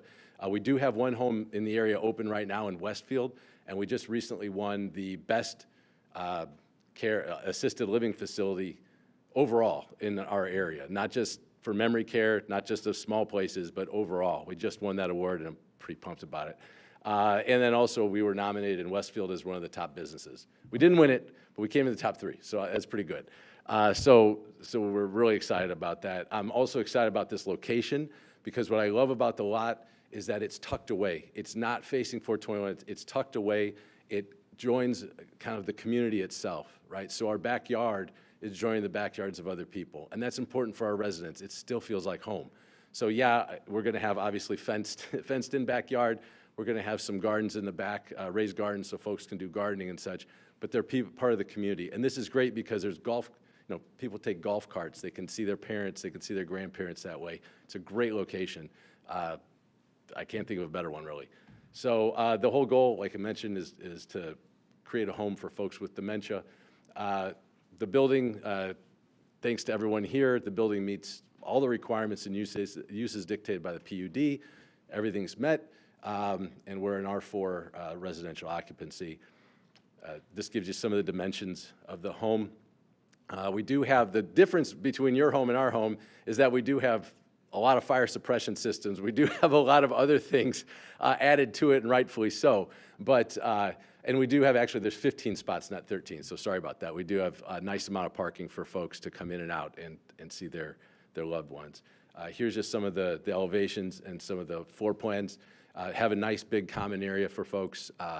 We just had an Easter party at our last place. We're having Mother's Day over in Westfield, so that common area is really great because folks can come in, and it's really nice because it's not too big. The families actually get to know each other and really have a great time. So it was designed with that in mind. I should mention we have a private chef as well, not just to provide nutrition for folks with dementia, but also really good food and some of the favorites that a lot of times folks don't get. You move into the facility, you're going to get what's served. We're not big, so we can provide kind of favorite meals, and our staff is great. Our team is great. They actually have a competition. There's one of our residents in Westfield. He likes a particular hoagie sandwich, and why not, right? And so they have a competition of who can build the best hoagie sandwich, and he's a pretty tough judge, actually. So he may be playing favorites with a few people, but we're able to do that in this, and that's really great. Again, landscaping plan, you can see it. I love it. We have a wonderful backyard, nice big area. Folks love it. We have a pergola so folks don't get burned, but you're able to come in and out. Plenty of parking. I guess the dumpster is a big issue, so it's tucked away. It has the landscaping that we need. A nice sign as well in the corner. I guess we can go to the next. And again, just have some letters of support that I hope were circulated through for everyone. But really, that's about it. I don't have too much more to say, but thank you very much. Thank you. All right, do we have questions for petitioner? All right, we need to open the public hearing at 9:50. Opening up the public hearing, is there anyone that came to speak? No one signed in. All right, we're going to close the public hearing at 9:50 as well. All right, questions, deliberation, concerns? So when this project is built, it looks like there's two ways that they'll be able to access the center. Maybe one from this Marketplace Drive, and then also from a neighboring property on the side. Is that accurate? Am I looking at this correctly? There's two doors. The one won't, really, you're just going to enter from the front door. The other is more of a side door for fire and life safety.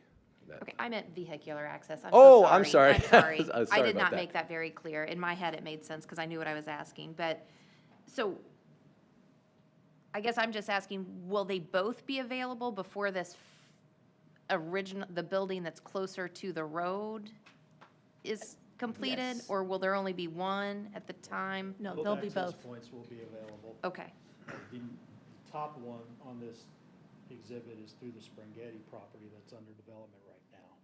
And that's continuing cross-access between the lots on this side of the development. And our primary entry will be off of Marketplace Boulevard, which is a shared entry with Lot E to our immediate south. and if Lot E, I'm not sure if it is under development, but will. Not yet. No, okay. So it will be just a partial road until they develop their side? I guess I'm just trying to figure out how that's gonna work. I believe for our immediate use with construction entry and everything, we'll only build the northern half on our lot. But as the development continues on to Lot E, that would be expanded to a full 24-foot wide drive. Okay, thank you. You're welcome. Forgive my ignorance. Do you guys own the lot? Did you buy the whole lot, or you just? Yeah. I'm asking because when it comes to whatever this sidewalk conversation is, if you guys didn't own the lot, I didn't know who I was asking to. Yes. Okay. Yes, we own the entire lot. Okay, all right, thank you.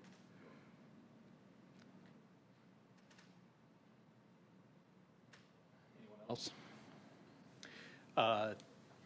The architecture's fantastic. Thank you for scaling your dormers proportionate to the size of the roof.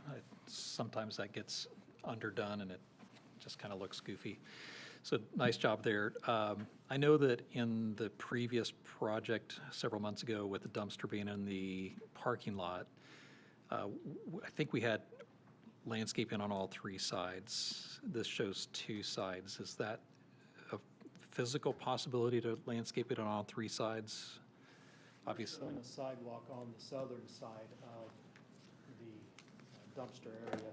Yep. Just so people from both buildings can access it easily without walking through a parking space. We could potentially. From that make future building across there, Exactly. understood. I think that that's an important feature.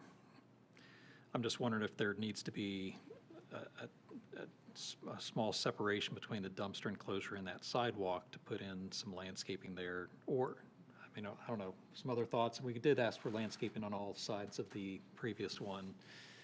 I don't want to be the only one. And I think you answered the question, which is that this dumpster would serve both buildings. Is that safe to say as well? Okay.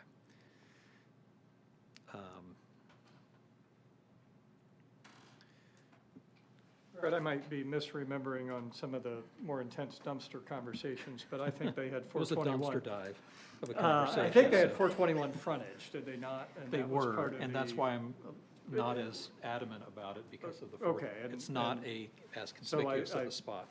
But And that's it's- where I would land too, is And it's- 421 made a lot of sense to me. And I This can- doesn't seem unreasonable to me for this use. And I think it's a brick brick structure too, so again, that's, takes away a lot of the concern. The only thing else I was just curious about, I know you have a house that's directly behind this property, or a couple of houses that are there. Has there been any conversations with those neighbors? Are they okay with the landscaping plan and the buffering that you're providing? I haven't had any conversations with Okay. them about that, but we can do that. I mean, we're just trying to make a nice, I don't know, I'm not asking for you to do that tonight. I think that we're pretty close to taking a vote on it. I do generally, I don't love to see just walls of evergreen trees, and that's what that is. I'm just wondering if some of that could be a canopy tree off to the side, something like that. Just, when you drive through mature neighborhoods, the village of Zionsville, for instance, there's lots of canopy. And if you stripped all of that away and drove down in the village, it would look dramatically different. The trees really add character, and it adds that home feel. Yeah. Versus a wall of evergreens. That would be my only request. I'll drop any concerns about the dumpster. Is that a possibility? yeah, that's no problem. I mean, I like them too, so, Yeah. so I have no issue with it, yeah. Yeah. Other than that, I think it's fantastic. Thank you. Is there a type of tree that you would like to see them put in, Brad? Any native Indiana tree, oaks, maples, really just, there's a whole, you can Google it, there's 50 or 100 trees to choose from. A nice Indiana native canopy tree. Canopy tree. Got it. Will do. Motion? Before motion, I'll just quickly say thank you for addressing a significant need in our community. My mother has advanced Alzheimer's, so I know it's a growing concern. It's only going to be more and more of a concern for everyone. I also appreciate that you've located this facility in a proper place. I've seen trends where special use exceptions, and they're squeezing these into residential lots in other communities, and I'm not a big fan of that. So, I think this is a great project. Thank you. Thanks. I have one question for staff. I mean, this is a little less polished as a landscape plan. Are you guys okay with it? And if not, is there a direction that you want to give us? No, the landscaping does comply. It was fine. That's just the rendering that was submitted. We got engineered drawings with Okay, the landscaping. perfect. so, I just yep. didn't see that then. Yep. This particular file, I don't know if anyone else had problems with it, but it just kept crashing on me because it's a really large file, so I couldn't get to some of the illustrations, so I might have missed some. Thank you for that clarification. And then I just noticed one other thing is that I think there's 3 lights in the parking lot, or at least in the future parking lot. We're not considering that tonight at all, correct? Because it's not being constructed? No, it's just this Legato memory care and the parking lot Perfect. for that and the. All right, I just wanted to Yep. make sure. There was an illustration that showed the parking lot with lights, and I just wanted to Right, yep. make sure that that was not what we were presenting tonight, or proposing tonight to approve. All right, is there a motion? I'll make a Well, is motion. there a timeline we've discussed on the sidewalk that we're going to ask for? I think that's the motion, that we need somebody to make an offer or make a suggestion. Would you just put it in to start as you're doing this project? Oh, I'm sorry, could you restate? the Oh, the sure, of sidewalk. course. The sidewalk. that- Along Marketplace. Thank you, along Marketplace. Is that something that you would just do for us as you are building the first building in your project here? Yeah, we had originally proposed it that way, and then staff, there was some question with the town as when they wanted it, but we Well, we would. Okay, well, thank you. I guess, town, do you have an objection to them doing it now? Is there a reason you want them to wait? Not in particular, the discussions were just, normally the sidewalks come last so that they don't get torn up during any construction. So we just wanted to make sure that the sidewalk went in. But if the sidewalk's already there, next guy in's just going to have to be extra careful. Sense. So if the future. Yeah, I mean, the but we future don't have a building. project yet for that Yep. next one, and you wanted some sort of closed-in date, right? Yeah, Okay, well, you've heard what the petitioner has said, so somewhere between they will do it right now or sometime in the future. Sounds like a you thing, Josh. I would prefer it up front. Great. Yeah, I'd prefer the sidewalk being done as you suggested. I would, but, Yeah. you know, if they think they're gonna have a project in the next 18 months, then Prior to certificate of occupancy. Yeah, I mean, the rationale is that this corridor is pretty well getting fully developed, and if we have this missing piece of sidewalk for, 3-5 years that it may take to put another building here, I think that would be a miss. I think we should have that connection there, so. And just looking at the letter from Hinkie, it says something about the landscape plans to the western section of Lot D. Is that the backyard section that we? That's right. Okay, I just want to make sure we're not contradicting anything that they had said in their letter. So is our ask in accordance with? The canopy, you mean, the tree? Yes, the canopies and what they have said on that section. What I don't want to say is, we've asked for canopies, but they said, no, we just want evergreens, so I don't want to There's no necessarily. conflict there. Okay. They'd be fine with it. Okay, perfect. Thank you, sorry. On the trees, we're talking about a mix of trees of evergreens and I just, hardwoods, or? I was asking for at least 2 canopy trees, so they can do 10 if they want to, but. Incorporate a minimum of 2 canopy trees. Sure.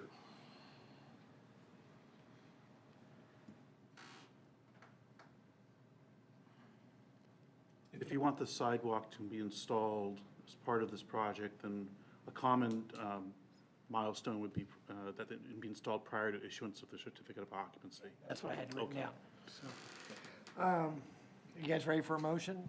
Yes, we are. I move that docket number 2026-19-DP, a development plan for a 5,732 square foot single-story memory care on Lot D of Section 7 in Holiday Farms be conditionally approved based on the findings and staff report, staff recommendations, submitted findings and facts, and resolution of outstanding review items identified by the DPW comment letter, including the perimeter sidewalk installation, be installed prior to a certificate of occupancy and incorporation of a minimum of 2 canopy trees.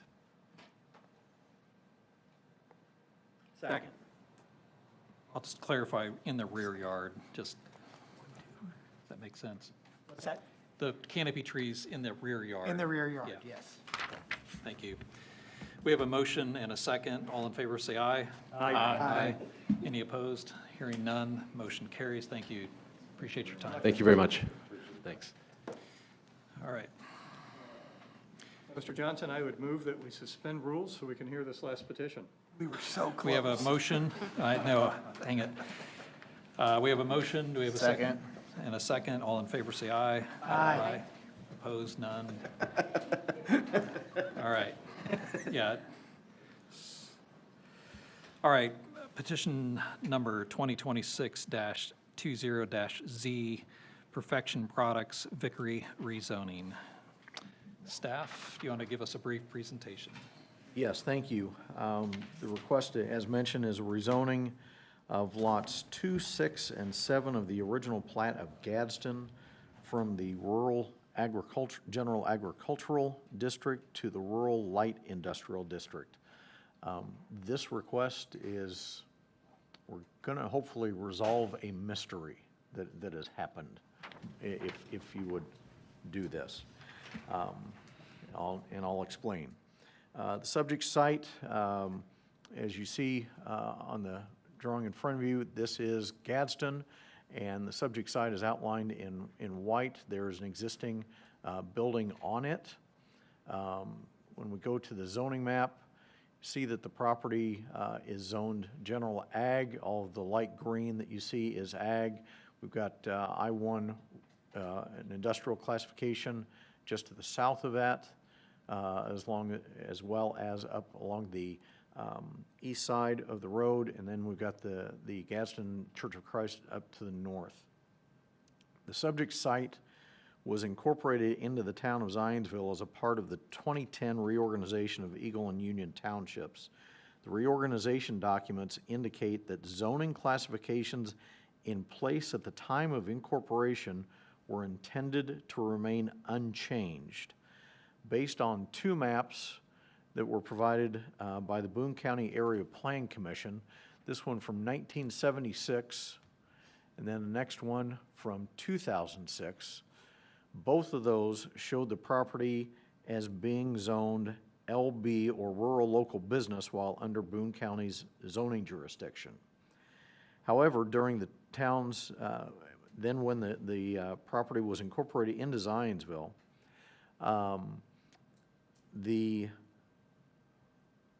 during the next version of the town's zoning map in 2015, the site was then identified as rural general ag. Staff has looked into all the records. We cannot find any action that was taken to change the zoning of the property from LB as it was under Boone County's jurisdiction to ag, which is shown here on the 2015 map. We were not able to find any action to make that change. So now getting into the use of the property. The existing structure on the site was built prior to the incorporation into the town, and the staff has been unable to find building permit records indicating any expansion or modification of the structure since that time. The petitioner has a manufacturing business in Lebanon and is utilizing the existing structure on the subject site for storage of materials needed related to that business located in Lebanon. According to the petitioner, the site has historically supported manufacturing operations, but has not functioned in that capacity for several years. The petitioner is requesting to rezone the site from the AG district to the rural I-1. The proposed rezoning would establish the existing storage facility as a conforming use and future light industrial manufacturing operations as a permitted use. The currently adopted comp plan for Union Township identifies the future land use of the subject site as well as all of Gadsden as AG General, Ag General. So obviously with the existing uses that are in place, those are not in compliance with the comp plan. This proposed rezoning would not be in compliance with that comp plan. But again, all of the existing uses seem to have changed for some reason. Topics of interest for this rezoning, just a reminder to the petitioner that the subject building actually spans 3 platted lots. You see the lot lines here in orange. Staff would recommend that the petitioner replat the site into one single platted lot to avoid potential development standards that could conflicts that could occur when or if future improvements or expansions of the building are proposed. This recommendation to replat the site is not a requirement on the rezoning, just a suggestion for them. Should they want to do anything down the road, it would make that much easier to do at that time. Staff supports a favorable recommendation to rezone lots 2, 6, and 7 of the original plat of Gadsden from rural general ag to rural light industrial I-1. I'll be glad to answer any questions you might have. Any questions for staff? Yeah, Roger, if I might, the zoning that it was when it was under Boone County, is the requested zoning an equivalent intensity, an increased intensity? I mean, is this as analogous as we could get as to what the last time there are documents actually supporting what it was legally zoned?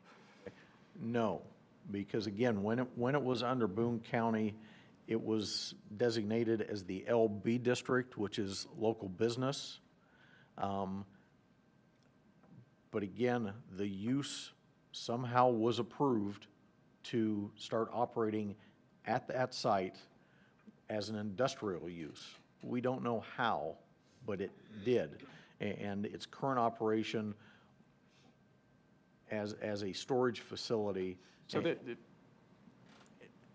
sorry to interrupt, but this is not reestablishing prior zoning as it was in Boone County. This is an ask to match, to increase the intensity of zoning to match its established use. It's recent and established use, yes. Okay. And historic use, so too. It's always been used for this. Correct. Is storage is storage allowed under the LB designation? The prior designation that it was?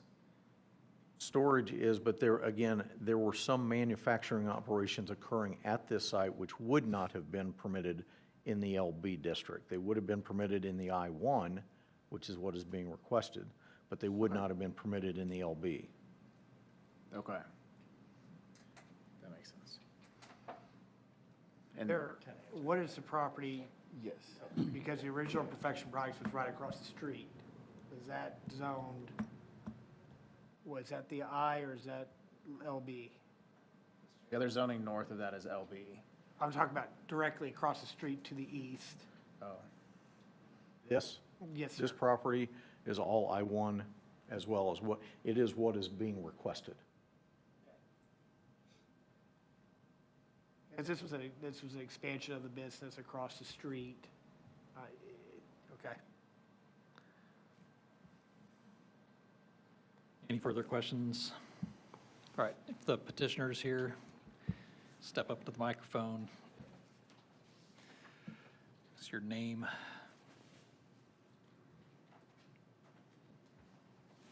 I'm Caleb Victory. My father, John Victory, owns the company. I just want to say thank you for taking this time this evening.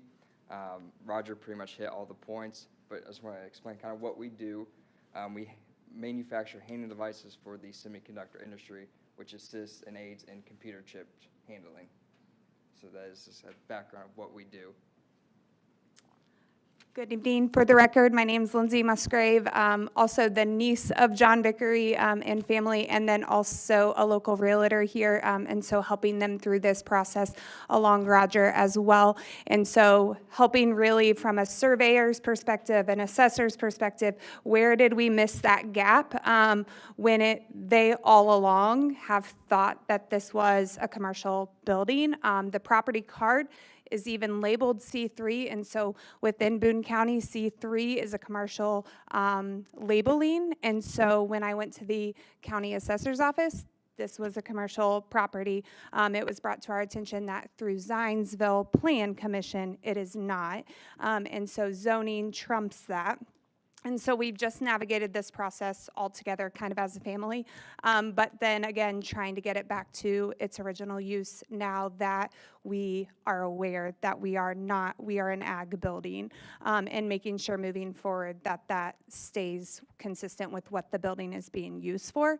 I do want to highlight that while it was brought to our attention, there are 3 plats there. We have taken the proper steps from our first meeting with them and got that all into one plat. So there are no longer those boundary lines. I also want to just shed a little light as why it does look like a storage building. This was built with the intent in 1994 to be used in that commercial industry. So thicker concrete was laid, insulation around the concrete, all of the requirements for that. We also have documents from the assessor's office where it was local business at that time. And so again, they were not made aware as business owners that it even had changed, but there is not a direct mailing address to that property as it is an extension of their operating facility in Lebanon. So any questions for us? And we have no dumpsters, so. Perfect. I will never live that down. No, you're going to be the dumpster And at president. 10 o'clock at night, we have to shed a little light. President Dumpster. Yes. I have a question about the potential recommended motion. If we were to approve it, it says rezone lots 2, 6, and 7, and they just mentioned they've assembled that. So is that a? It no longer needs to be a I condition. am presuming what you've done is probably worked with the local assessor to merge the 3 lots. That is correct. Into one parcel number. Yep. That's a slightly different process than when I recommend a replatting of the site. Okay. It's moving toward the same thing, but it's a slightly different process. We would still need to plat that because the lot lines are still technically still there. Okay. It's not a problem, but we would still recommend it be replatted to remove those internal lot lines. Talk to you about that later, Lindsay. Okay, and perfect. what that process looks like. Okay, perfect. I appreciate that. It just really means you come back to the Plan Commission and we dissolve those lines as an official act of the Plan Commission. Okay. Perfect. Any other questions? I'm going to ask a question the petitioner should probably not answer.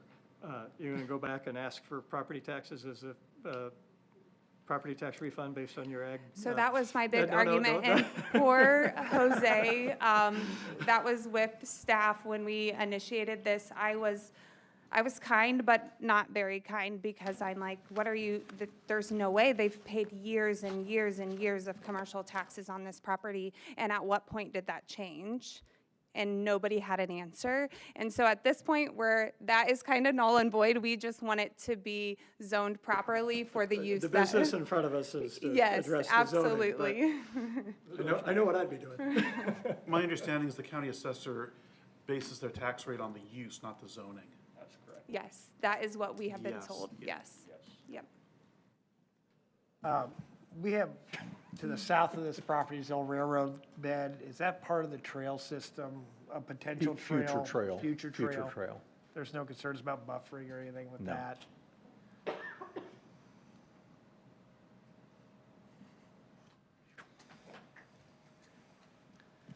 All right. We have any other further questions or a motion? I'll make a motion to move the docket 2026-20-Z, three zone lots 2, 6, and 7 of the original plat of Gadsden from rural general agricultural AG to rural light industrial I-1, receive a favorable recommendation based upon the findings in the staff report as presented. Second? All right, we have a motion and a second. Just, I don't know if there's precedent for it, but it sounds like there was a mistake made at some point. I'm just wondering if we make a recommendation to the town council to waive the costs of rezoning. I'm very thankful you said that. I was just getting ready Yeah. to interject the same thing. My reservation with it is if we're giving it a new zoning classification above and beyond what was stated that it was prior as light business, correct? Yes.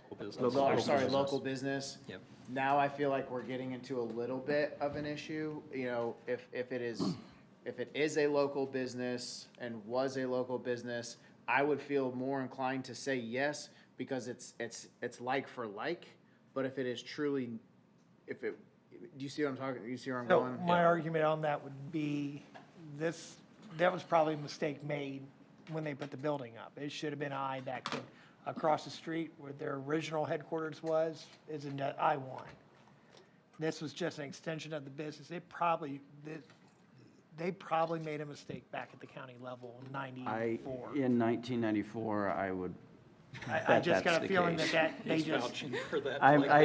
Having been the county attorney, and I'm still the Plan Commission attorney, and I've been that for 25 years almost, that's the way it operated. They said, oh, your I-1 over there, yeah, your LB over there, that's fine. they just kind of swept it under and pushed it. And meanwhile, these folks just kept doing their business. They were unaware that they were in the wrong. So I would strongly So encourage an amendment that says we would encourage waiving the I would fees. second that as I don't well. believe the Plan Commission has any authority to waive any fees, but I'm just wondering if we just forward that recommendation to the town council, and they, as the legislative body, can make that decision, for or against. What fee are you referring to? They filed a filing fee, haven't they? Yeah, so for you're vacation pursuing flat. a reimbursement of that. A reimbursement of the fees, Okay, yes. okay. That's my Yes. thinking on it. It's, Or It is. possibly, when they have to file for the vacation of the plat for those three lots, either way. I don't know what those fees are, but. It just seems like an error was made, and maybe we should own that and not expect them to pay for it. I don't know if an error's made in 1994, that I feel that You guys can make that deliberated. I just wondered if that should be part of this motion. Yeah, I think we're doing the right thing by them right now, though. So, that's where I stand on that. So no amendment to the motion. All right, so we have a motion and a second. All in favor, say aye. Aye. Any opposed? Hearing none, motion carries. Thank you. I just want to say also, we want all these high-tech businesses in Boone County. These people have been here forever doing something Yeah, but they're that's selling the so property. The property's high-tech already and sold. It's pending, that's why they're here. They're still based in Lebanon with a large manufacturing We are. facility. Yeah, and Congratulations. I also just want to acknowledge Roger. We received a fraudulent email this week from, it was noted that it was from one of you, and my client at the time was like, should I just go ahead and pay this? And I'm like, let's get in contact with Roger, and he walked us through all of that. And so we do know scammers are real, but they are consistent every single day sending emails to us now that they knew we were on your docket. So kudos to Roger for that as well. So thank you all. All right, thank you. We have a motion to adjourn. So moved. All in favor, say aye. Aye. Let's go. Thanks, everyone.